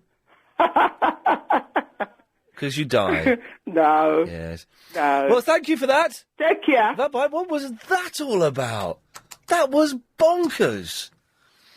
Ian's in the haze. Hello, Ian. Hello, Ian. Oh, look, I've got two other Ians. Look, I got three Ians on the screen. This is crazy. Hey, power to the Ians. Power to the Ians. Quick tip for you and every other Londoner who's got a stiff lock in London, Ian. Who's got what? A stiff lock. Oh, yes, thank you, yes. Just dip your key in a bit of cooking oil, or WD-40 preferably, but cooking oil's okay, and just put it in the lock a few times, open it up and close it again, and just work it, if you know what I mean. And that will do it, will it? That will. This lock has been like... There's not many things that can go wrong with locks, is there? Only they just dry out and stiffen up a bit. So Well, is that it? Because this lock has been like this for years. Why would it work, though, when I blow through it? I don't know, but it looks weird, you kissing your front door every time. Yeah, I know, it's unpleasant. I did it once, because it's the inner door, it's not the outer door. I did it once and the neighbours were coming in, and it was all a bit embarrassing. Ian, I'll give that a go, thank you. Let's go, hey, this is crazy, let's go to Ian. Oh, let down in the Ian chain there by Ian. Ian? Hello there. Hello, Ian. Right. Oh, God. Yes? Hello? Ian? Yes? Yes. Well, who's that? This is Ian. Oh, hello, Ian. How are you? I'm very well. Oh, good. I was thinking about your buggy situation. Yes? And I think what we should have is bendy buggies. Oh, like the buses. Yeah. That... Well, you know, women who have lots of babies. Yes. Make it fairly simple. Little motor in the front, so it's not too complicated. Touch Yes. little handles and what have you. Yes. And then they can take as many babies as they want out. Yes. In fact, probably save all the school runs, because they Yes. just collect all the other babies from other parents Yes. in the nearby area. Yes. And then go off with them. Yes. Interesting. Okay. 0870 90 90 973. Disappointed with the Ians there. A little bit rubbish. You let the Ians down, Ians. Yeah, I feel betrayed by my own people. I'll talk for 30 seconds after this. Or 45 seconds. 0870 90 90 973 is the telephone number if you want to give me a call. Chris, do we have any correspondence lined up yet? 3. We got 3, have we? I don't like the fact I've got to chase them up. If you don't know what the correspondence are, you'll find out in 9 minutes. I don't like the fact I've got to chase them up, which is disappointing. In fact, if you want to find the full list of correspondence, if you go to the LBC website, lbc.co.uk, go to my page, and then you can see the correspondence there. And there's loads of other stuff there as well. You can find out some useful web links. You can find some web links that are relevant to the show. There's some pictures of bits and pieces, and Agent Chris has got his own page. Brilliant. He demanded it. They gave it to him. I don't know what's on there. I'm sure it's bobbins, but you can have a look. We'll take more of your calls after the latest news. In the Afternoon Wireless Show. Let's get it on. No, Nelson. Ian. Nelson, so listen, I by hook or by crook, I managed to get myself a couple of tickets to see Brian Wilson from the Beach Boys playing Pet Sounds for the last time in this country. They cost me a lot of money. I had to do a lot of begging, a lot of sending nice emails to people I don't know and sucking up to people and stuff like that. And I've just found out I'm working that night now. Right, so what's your point? Just thought we might get a little bit of comfort and support from someone calling my show, but it turns out not. Oh, I thought you were giving the tickets away. Not to you, mate. No. Well, this is the thing. They're quite expensive tickets. I've got to eBay them. Now, Helen behind the glass and Agent Chris are going, well, you could give them to your team. Can I ask how old you are? Sorry? And it's usually my mum or her age group that goes on about the Beach Boys and the like, so I'm 33. So you're pretty retro then, I But presume. the Beach Boys, Brian Wilson is a genius. I would say that he is, yes. If you want to hear how pop should be made, then listen to him. Seriously, man, he's the What, as best. strong as influence as the Beatles, would you say? Oh, I would say they're better than the Beatles. Really? Oh, yeah. And I would say their story, and Brian Wilson's in particular, is much more interesting. Yeah. Plus, it's probably further away from home, so it's got a bit of intrigue as well. Well, yeah, and also, man was a mental drug addict, and he should he should be dead, and he's surviving. Still going strong. He's come back, and he's out surviving all of the others. Yeah, second breath. It's kind of leading towards what I was going to ask about the slightly ageist topic that seems to be. What ageist topic then? It's smattering the airwaves of LBC all during the day. Actually, I've been listening in and out while I've been getting in and out the car, etc., during my working day. Get back in after a day's work. Put on the GT4. Always listen to your show. Excellent. Great as always. Thank you. Waiting for the Triple M. 6 o'clock. I had an experience once just recently with going out with my boy for the day and my mum. Parking up the car, as we came back from our day out and getting the car and leaving out of the exit, if you like, there's a gentleman in one of these motorised wheelie chairs that seems to be the current mod. Yeah, yes, and he had to come approach the ramp, and he wished to go speeding straight across. But as I was coming out the exit, obviously I was in front of him, and he admittedly just went into this big effing and blinding thing in my direction. I stopped. Got out of the car, didn't do anything untoward, just went up to him and said, "What's the problem, old timer?" and blah, blah, blah, as you do. Now, were you as calm as that, or did you start effing and blinding No, back? I was, because my mum and my son was there, obviously, if that might have been slightly different. Anyway, he then went further into abusing me, and I just turned around and said, "Was you in the war by any chance?" And he said, "Yeah, what's that got to do with anything?" Because he had all these colours on his chest and everything. I said, "You should be ashamed of yourself." Got in the car, and he stuck 2 fingers up, and he's actually driven his motorised wheelie thing into the side of my car. Well, you've got to kind of respect that, I think. He had some gonads. I had to give him that. Pretty good. But then I got out again, and then he sort of had this sudden frightened look because my, let's say, reasonable demeanour had gone by then. I'd have to say, sometimes I do find there are some more cantankerous individuals that I come across, but generally, my mum works as an oblate, which is an elderly care and worker in the church, etc. An oblate? An oblate? An oblate. OBLATE, I think. Okay. It's amongst the church community in parish. And she has some people who are 100 plus, and they've still got all their wits and plenty of jokes and and I've got a lot of respect for wisdom and experience. So, and one question, just before I go. Yes, Nelson? You know when people get off scot-free? Yes. What does that mean? I know what it means, but why do they use the term scot-free? Now, I know what this means. Wow. I do know this. Do you remember Terry and June? Yeah. You know Terry Scott?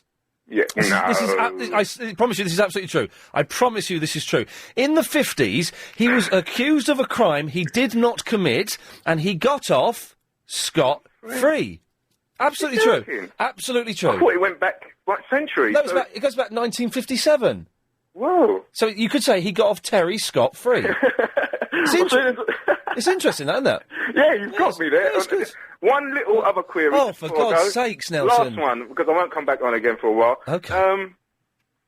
You've got a bit of a hubbub and conversation that goes on in the background of the travel news, etc. Is that real, or is that a CD back sort of sound?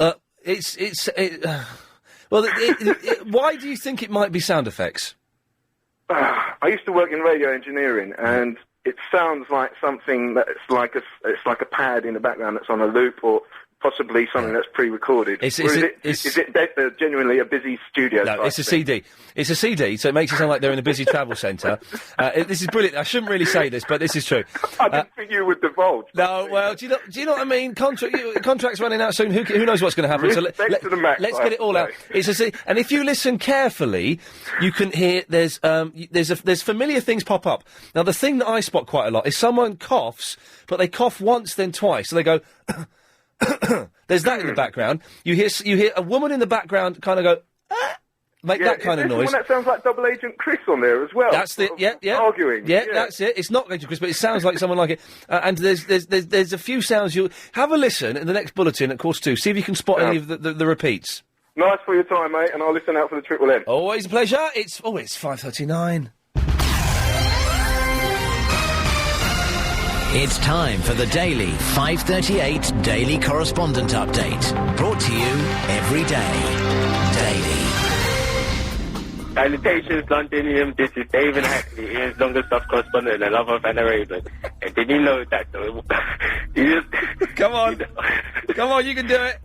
And did you know that the longest ice bath ever lasted for 1 hour and 8 minutes? Ian, we need more clips of Nana and Agent Chris. Have you done the Guy Magic Fingers MP3 yet? Oh, yes, thank you. Both Simon from the All Continue on Matters on the Road correspondent. We're going back to chaps on the bikes again. To go through the high street, a kid decided to show off with his bike to his mates. Unaware that the double-decker bus was in front of him. While doing the wheelie, he's plowed straight to the back of the bus, fallen over, got up, looked at his wreck of his bike, and the bus driver has just driven off like nothing has hit it at all. Unbelievable. Knight Rider correspondent Sumit. Orlando Bloom has rejected the offer to play David Hasselhoff's son in the new Knight Rider movie, which should hopefully be out in 2008. Ooh. Good work. Good afternoon to you. This is Katja in the workshop with a very obscure horror movie correspondent update. And if you thought that The Attack of the Giant Moussaka was the silliest film ever made, then watch Calamari Wrestler by Minoru Kawasaki, as this seems to be even more mental. Just out on DVD now, it tells the story of a giant squid, which appears to be the reincarnation of a former wrestling champion who decides to come back from the dead in order to defeat the current champion. I've seen clips of that. Crazy.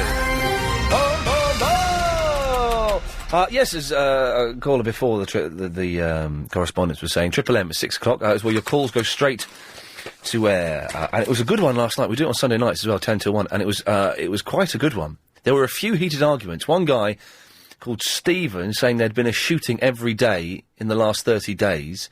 And then when I said, well, there hasn't, he said, no, I didn't say shooting, I meant murders. There's a difference. And then Justin, who you was arguing about whatever, I don't know. Tend not to get arguments in the weekdays on the Triple M, which is fine. But if you want to call in before then, 0870 9090 973. Oh, I didn't mention the waiter. I have to mention that tomorrow. It's weird waiter. Becky is in the Brixton. Hello. Hello, Becky. Double-decker buggies. Yes. They're called Phil and Ted. Yes, we've seen them. Oh, okay. I must have missed that bit. Hang on a second. You keep getting invaded by a garage pirate radio. Yeah, the thing is, though, Becky, that's not your fault, because Chris should have said, actually, Becky, we've had that already, and saved you the... Chris, you should have told Becky that we'd had the answer to that already. Instead, you've humiliated her. What do you want to say to her? She's the only caller we've got. Oh, boy. They're horrible things. Did the other caller say that? No, she didn't say that. Okay, Because the okay, baby this that's is on new. the bottom, Yeah. all it gets to look at is the backside of its sibling. Tough. It's a baby. Babies can't remember things. Quite often, that's what you're meant to do. You're meant to put the older child on top Yeah. so they can look around, Yeah. and the baby in the bottom. Yeah. But quite often people do it the other way round. So there's like a 3-year-old just looking at the backside of its sibling thinking... Oh, Becky, you've got to go. Another caller. Bye. Thank God for that. Richard. Hey, man. Hey. How you doing? I love you, man. Oh, I wish I'd kept Becky. Oh. Why'd you do that? Do what? Favour Becky over me. You're not recording this? I'm not. Oh, look at line 9. There's a surprise. Oh, Ian. What? I've gone to the extent of calling up and not recording us. Okay, well then that means I can be rude to you, and you'll have no evidence that I was. You sit. Oh, he's laughing again like a lunatic. Steady on, come on. People are going to think you've just killed. Oh God, I'm going to cut you off. Oh, isn't that terrifying? Isn't that terrifying? Oh, hang on. Line 8, you're on the air. You got 20 seconds. Good evening. Good afternoon. Ian, you said the Beach Boys were better than the Beatles. I prefer them. You're correct. Thank you. Bye-bye. Bye-bye. Well, there you go. That was nice. That worked perfectly for me. I'll do that. Okay, well, I've got to talk for 3 seconds. I can't be bothered. Oh, it's nearly home time. I'm going to go to my mum's after this. Adam. How you doing, mate? I'm all right, yes. Am I tripping out, or have you completely missed out the quote of the day? Oh, hell's teeth, blimey! No, you're not tripping out. Excellent. I've been in and out of the van your whole show, and I'm wondering whether I missed it. You seemed a bit quiet. Okay, stay there, fella. Agent Chris, Agent Chris, Agent Chris, Agent Chris, Agent Chris, Agent Chris, Agent Chris, Agent Chris, Agent Chris, Agent Chris, Agent Chris, Agent Chris. It's Agent Chris's quote of the day. Well, it's the first time it's been requested. Agent Chris, what's your quote of the day? I don't have one. Excellent. Ooh, dear. Sorry about that, Adam. No mind, I was just Disappointed, wondering if I missed anything that important. What Chris needs to learn is that regular features are loved and liked by the listener. And if we, as a radio station and as a show specifically, let the listener down, then we're doing you a great disservice. How can I make it up to you, Adam? What do you want? Oh, I don't know. You can make one up, I suppose. No, I'm not doing that. Oh, fair enough. I will give you something. What would you like me to give you? Those 2 tickets you was banging on about earlier. Ooh, now, wouldn't it be cool? Wouldn't it be cool if I said, yes, you can have them? It would, but you won't. No, get knotted. I did, for a second, I thought about it. For a second, and it would be good, and it's the sort of thing that James O'Brien would probably do. I'll pay the phone bill, but, stuff it. Danny! Ian, me old mucker. Oh, well done, you got it right first time. I was going to do it, but you don't really play along. Are you coming to us from a 78 record or something? No, is it scratchy? Yeah, very. Oh, Ian, right, check this out, yeah? How do you get, 100 Pokemons on a bus? No, how do you get 100 Pikachus on a bus? Pokemon. Yeah. Oh, bye. Anthony's in the South End. Hello. First of all, before I play you this record, prams. Them all younger do a quad pram with double-decker, so you've got 2 at the bottom, 2 on top. Why? Basically, this is what early on in the show, I thought I had the brilliant invention that I was going to take to the Dragon's Den of double-decker buggies. It turns out I didn't have the invention, and everyone's just phoned up to rub it in my face that I will not be a multi-millionaire. Well, maybe another time. Maybe another time. Anyway, Anthony. Right. Electroacoustic modified pedal harp. Oh, yeah, blimey, yeah. That's what, this, person is. That uses, and it's, his name is Andreas Vollenveder. Vollenveder. Okay. Right. Right, you want me to play it now? Yeah, go on. We were talking about electric harps earlier on, and this apparently is what one sounds like. Let's get the beginning bit's a bit quiet. Yep, no, it's not it starts off very slow. Yeah. Well, can skip ahead a bit, maybe. Skip to the... Oh. It sounds a bit like the... Pretty much like a normal one. Yeah, it sounds a bit like the 1980s. Yeah. But that's not a harp. It is. Well, that's a keyboard. No, it says on here as well, it says don't make the mistake that you think you're hearing bass guitar either, because it says this is the sound of the harp. Go on, let's have a bit more.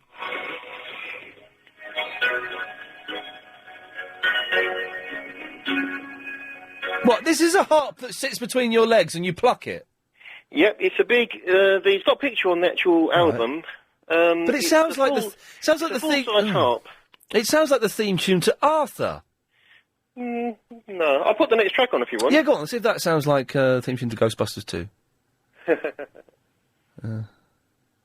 was like, this guy was doing this in 1981 was his first album. The 80s, yes, I thought it sounded reminiscent of that era.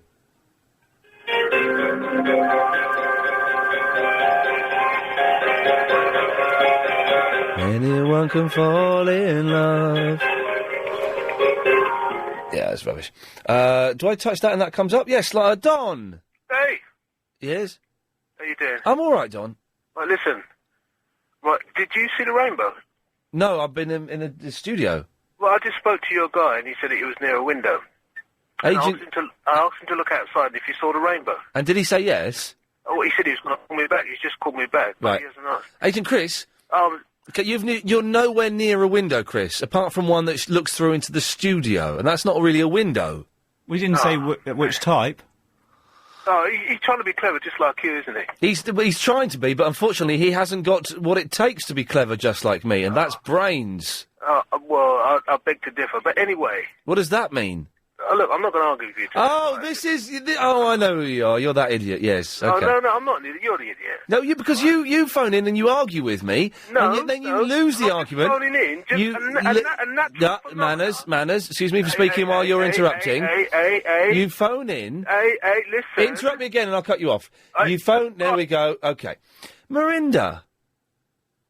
No, Linda. Linda. But I like the name Miranda. Well, he's put Mirinda on the screen. And what is going on in there? That's no idea. Well, I have to call you Mirinda because it's on the screen. Okay, and I'll call you Milian. Oh, that's nice. What can I do for you, Mirinda? I'm just ringing to tell you that tomorrow night, Tuesday, there's a programme on BBC Two at 9 o'clock about how to survive a plane crash.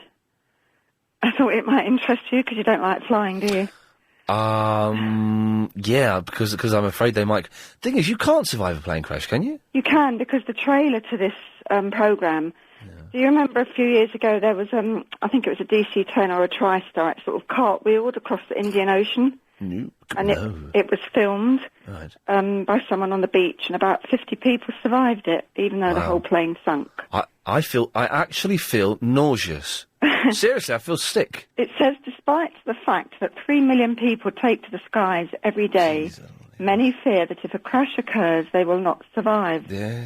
And in this programme, experts argue the contrary and explains how improvements in science and technology mean the majority of crash victims live through the experience. Yes, well, it's... do you know what? Thank you for that, Miranda. I don't think I'll be watching that, though, because that sounds absolutely hideous. 0870 90 90 973. I'm giving the phone number again because after these ads, I have no calls lined up. If you could create a show. Muttley. Muttley.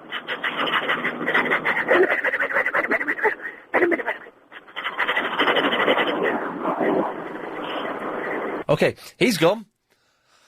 Line 5, you're on the wireless.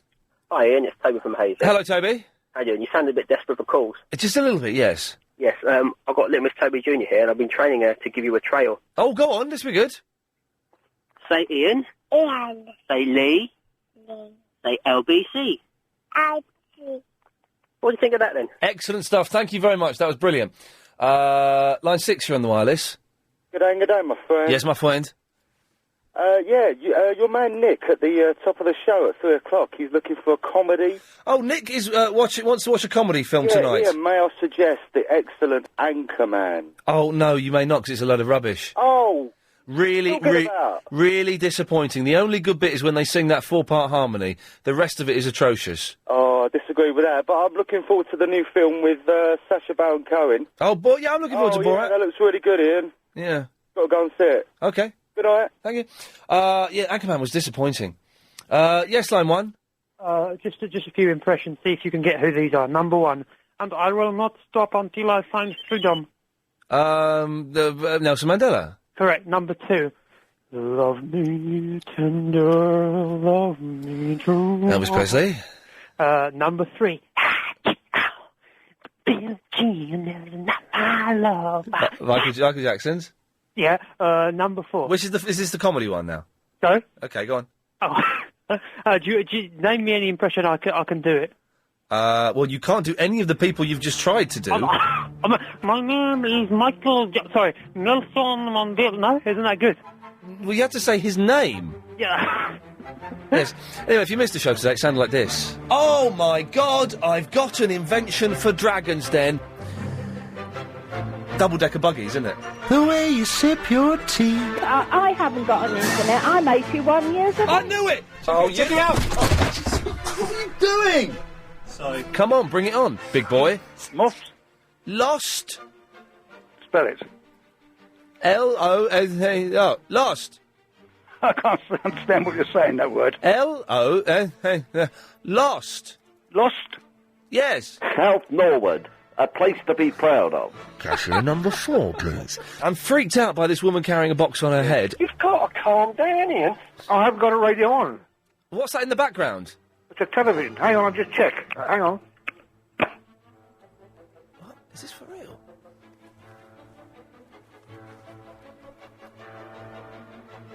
You're listening to London's LBC 97.3. Normal services will resume when Richard gets back. Hello? Hello, Richard. Oh, sorry, what was your name? Oh, that was good. Brilliant. Thank you very much for that, Helen. That made me laugh. OK, Triple M now. The next 30 minutes, your call's going straight to air. Do you know what? I can't be bothered to explain it now. So what I'm going to do is I'm going to play the 3 clips of Bill Buckley singing a song in a big camp voice. Here we go. The way you sip your tea. Number 1. The memory of all that. Number 2. And finally, number 3. No, they can't take that away from me, no. Your call's going straight to air after the latest LBC 97.3 news. 08709090973. Calls go straight to air. There's a 7-second delay. What that means is I hear what you say before it goes out on the radio. So if you swear or are libelous, I can dump it. It won't get broadcast, and I can stop you getting on the air again. It's as simple as that. Hang on.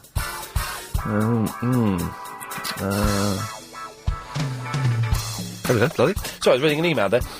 Where shall we go? Let me get this computer. I just need this because it makes things a little bit easier for me.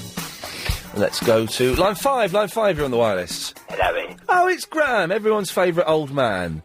How are you today, Ian? Yeah, I'm really well. How are you, Graham? You all right? High spirits, Ian, you know? Yeah, good. High spirits. I wonder if you could do me a favour, really. Yeah, of course I could, mate. Whatever you want. You know, from one friend to another, you know? Yeah, sure.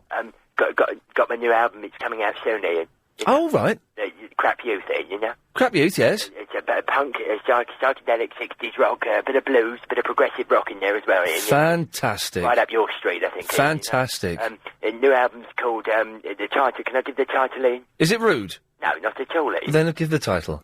Crap Youth, living in a material world without George Harrison, because George Harrison is dead. Okay, yes, this is the title of the new album. It's going to only be available from my MySpace, Ian. You know? Okay. And would you like a free copy? I'd love a free copy, thank you. Play it on the airwaves. I'd love a copy, thank you, Graham. So send it. What's your address, Ian? I'll send it directly to you. I don't feel comfortable sending it to LBC. No, I can't give you my actual home address. So deliver it in person. No. Got a special digipack on it. No, send it to LBC, Graham. Got something inside it. Yes, no, I'm fine, thank you. A free, Is this another attempt to kill me? jockey. Bye-bye, Graham. Not having it. Chris can have it. Yeah, thank you. Line 6, you're on the wireless. Hello, Ian. How you doing, mate? I'm all right. There are 2 things, Ian, if that's okay. Okay, but your line's terrible, so do them quickly. Right, yeah, no, first thing, what is that 5 hands in the sentence you did before? I missed it. Okay, the gap between and sausage is too long. The gap between and sausage is too long. No, imagine, oh God, imagine you've got a pub sign called The Dog and Bone, okay? Yeah. And you have just painted the sign for me, and you ask me out as the landlord to look at it, and I say, it's all very good, except the gap between dog and bone is too big. That is magnificent, mate. Thank you. Great. Ta-da. Bye-bye. Well, that was only one thing. He said he had 2. He only delivered 1. Well, that's good, because I was getting bored. I don't know about you. Line 3, you're on the wireless. What did you cut me off for? Because you kept interrupting, and I told you if you interrupted, you're doing it again. Line 6, you're on the wireless. Hello. Hello there. Do you play Texas Hold'em poker? No, I don't. This is on the Xbox, isn't it? No. It's online. It's your turn. It says, it's your turn. And you play. I don't know how to play. Texas Hold'em. Poker. Like poker. Yeah. But you hold 'em. I don't know how to play poker. Okay, well, that killed that conversation dead. Well, it's me again. I'm the one with the frozen peas. Oh, okay, the broken banjo, yes. Yes. Good lad. How are you? I'm very well, thanks. Good. And, is your freezer working? My freezer's working. I've got frozen peas. Don't worry, I'm prepared for every eventuality. Line 8, you're on the wireless. Hello, Ian. Yes? Gordon Bennett. Yes? Ian. What? Hello?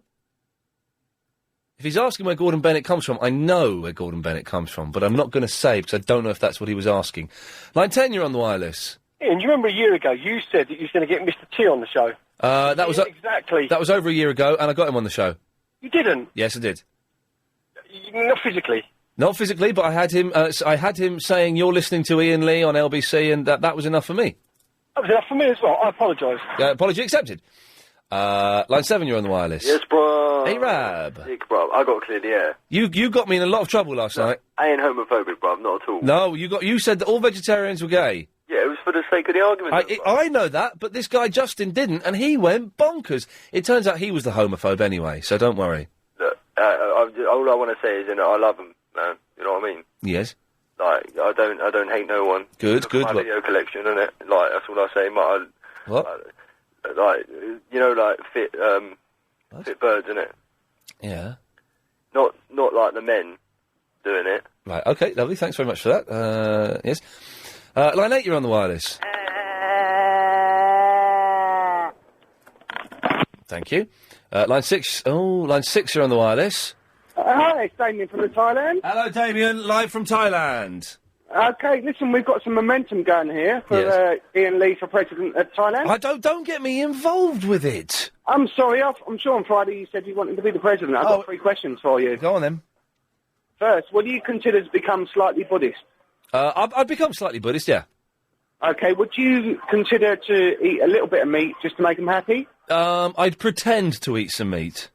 Okay, that's good. Would you consider to wear ladies' clothes that look like a ladyboy? Yeah, go for your life. Okay, then I'll get back to you on Tuesday. Excellent. I'm going to have to vote the forms out. Thank you very much. That sounds very exciting. That could possibly happen. 10, you're on the wireless. Hi, Ian. It's Gary from the Lee. Hello, Gary. How you doing? All right. Yeah, good. I've got a question for you. Okay. Which of the following would you find it the hardest to be without for a month? Okay.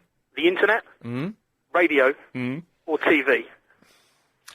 Well, the internet, because you could get TV and radio from the internet. Assume that you can't. Assume that we're still living in, like, the early 90s where you couldn't get radio and telly. What would you find it the hardest as a medium? So the internet, but it's internet from the 90s when it was, like, really slow dial-up. Yeah, you could still get all the good stuff on it, but not radio or telly, therefore. And I haven't got Sky, so I can't listen to the radio through the telly. Correct. But I've still got the Sky channels. Yeah. So you could have them via the telly if you chose that. TV, I suppose. Yeah? Yeah. I'm going without the internet for a month. Because I think it would be a good idea. Really? We had a fella last night phone up who said he was going without TV for a year, but I said, well, have you chucked the TV out? He said, oh no, I've got it, so I can still play PlayStation. What? That doesn't work. But you're going without the internet for a month? Yeah, because I think, I think I got a little bit addicted to sort of, YouTube and MySpace, and you kind of lose, not living in the real world. I know what you mean. That's interesting. I got addicted to Coronation Street. It sounds silly, but it's true. And I managed to knock that on the head, and it's got me a lot more time in my life. And I have to say, respectfully, I disagree with you. I personally like Anchorman. Yeah, I was really disappointed with it. Oh, fair enough. It's your own opinion. I think people always, say you must like a certain film because they do. There were some good bits in there. There were some funny little set pieces, but it didn't really work for me. Gary, good luck with that. Let me know how it goes. Thank you. Line 4, you're on the wireless. I resent the implication that I'm being argumentative about vegetables just because I'm a homosexual. There we go. Thank you very much. Line 10, you're on the wireless. Hi, Ian. What does Gordon Bennett actually mean? Oh, do you know, there's 2 Gordon Bennetts. There's Gordon Bennett and there's Gordon Bennett Jr. And one of them... very quickly, there's 2 different ways it could have come about. One of them is that Gordon Bennett was into flying, and he flew through a barn once, came out the other side. It's absolutely true. And someone said, and that's where Gordon Bennett comes from. Oh, Gordon Bennett. And I can't quite remember what the other one is, but he sponsored tennis or something, and it was responsible for a cup or something.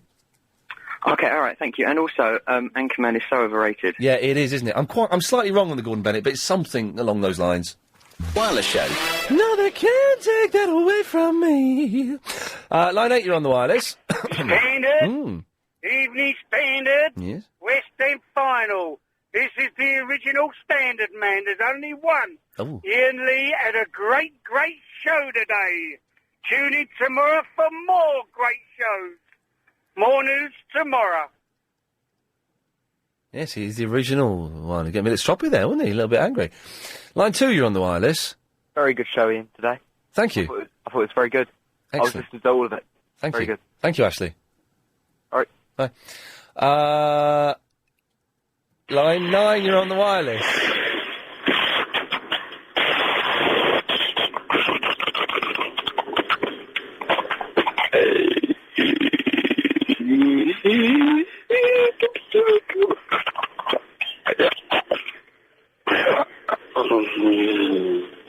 That's good. Oh, that was funny. Line 10, you're on the wireless. South Norwood is nothing to be proud of, and I should know. I live there. Oh, blimey. Line 5, you're on the wireless. Good evening. This is Jim Grunger with baseball news. Pitcher Phil is indisposed. Oh, my God. In last night's action, it was Toronto over the Yankees 7-5, the Cubs over Colorado 8-5, and the Mets over Washington 6-2. No games tonight. Playoffs start tomorrow. More news soon. Pass it on. Can I just ask, is Pitcher Phil dead? Oh, God. Sorry to worry you, London. It looks like Pitcher Phil may no longer be with us. What was that guy's name? Did you get his name? Mike. Oh, gosh, that's really... I'm a little bit worried now. Line 6, you're on the wireless. Ian, Yeah. you know what? It's the first time I'm ringing up on a show, but it just seems that it's the hardest thing ever to do because you can never ever get through. But this woman that you saw with the box on her head, was she big and black? Yes, she was big and black, yes. How did I know that? Because I tell you why I knew that is because I'm originally from South Africa, Right. and Oh, God. black women over there, Yes. they will walk like 3 or 4 miles to a water hole Yes. with a gourd on their head, Right. and they'll fill it up with water, Yes.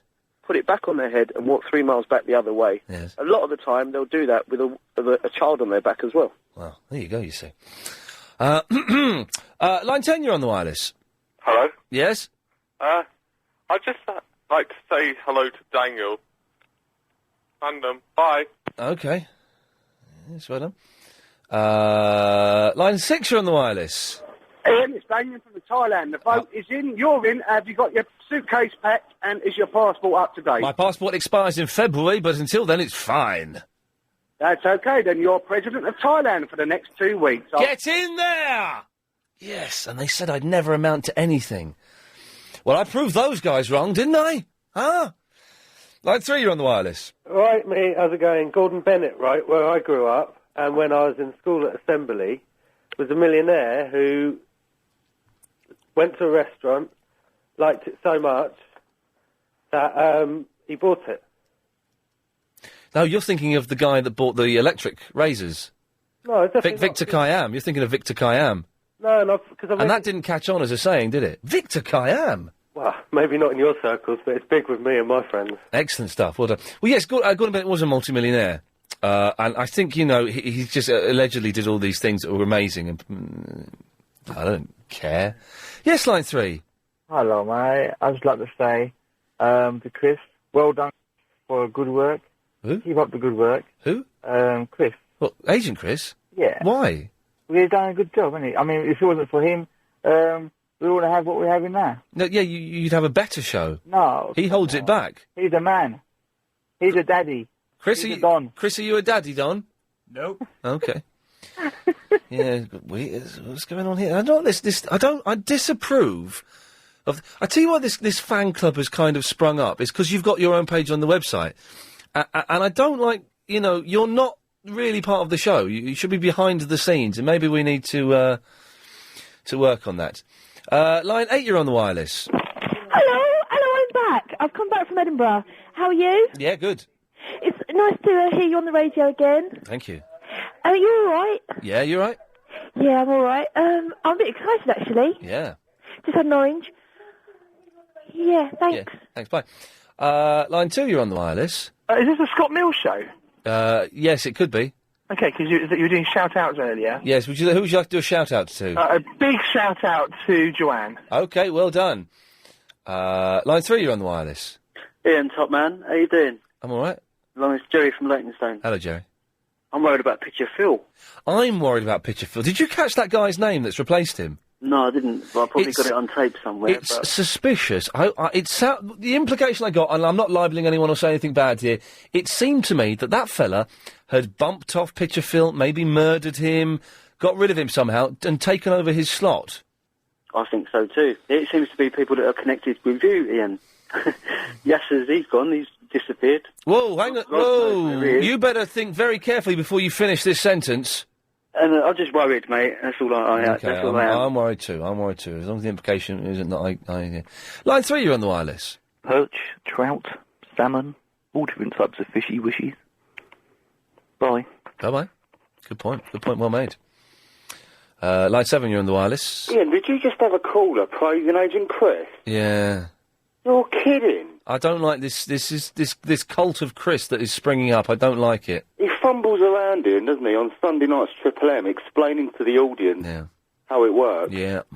I mean, what qualifications do you need to be a producer? Well, not a lot, it would seem. He is a buffoon. Well, thank you very much. Excellent. That's more like it. Line 10, you're on the wireless. Hey. Hey. Who is it? No, I don't think so. Line 6, you're on the wireless. Hello, Ian, it's Simon, your Nutters on the Road correspondent. Simon, yes, good sir. Sorry about the late entry to the list, sir. That's quite all right. You've been doing a good service. There are a lot of correspondents that have been really letting me down. Yeah, I was just mentioning there's about 35 that have not actually phoned in yet. Yeah. Another thing, I think it's what it was now. Okay. Amanda Redmond. Yes. She did very well on her traffic report when you was making those noises in the background. I wasn't making noises. It's a recording that they use. Line 6, you're on the wireless. I put the fun in funeral. Okay. Line 3, you're on the wireless. Yeah, I just wanted to hear that thing with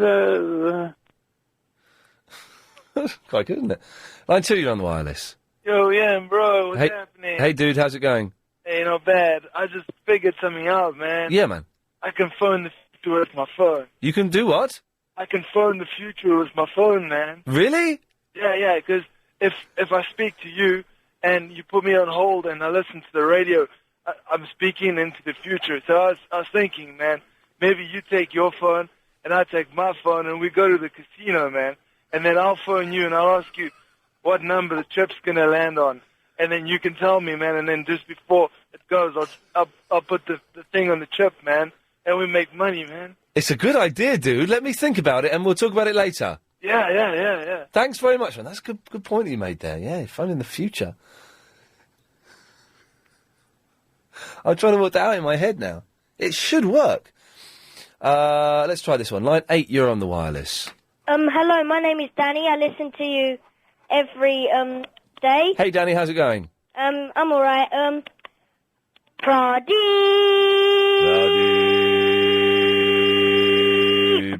Thank you very much, Danny. Good Pradeep there. Well done. Always good to get a Pradeep in whenever you can.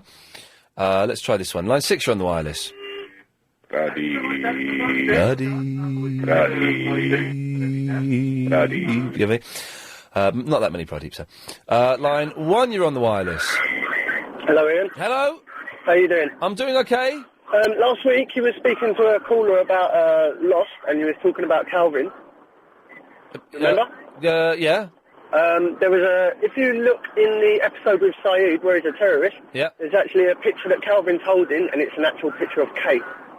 Oh, really? Because if you look at the episode of Kate, where she goes to see her dad in the army recruiting office, there's a video of Saeed being shown in the background. Is there really? Yes, Oh, you right. see, it all links up. This is why Lost is brilliant, because it all links up. I tell you, I'm going to call it a day. Very quickly, let's try this. Line 3, you're on the wireless. Pitcher Phil is unwell. He will be back, and he's in bed with flu. Yeah, the question is, who's flu? Okay, we'll stop there. A big quiz is coming up at 7 o'clock with Gary King. Clive Bull is on 8 till midnight. Nightly News is next. I should be back tomorrow at 3. Thank you very much for everyone taking part, and have a lovely evening. This show is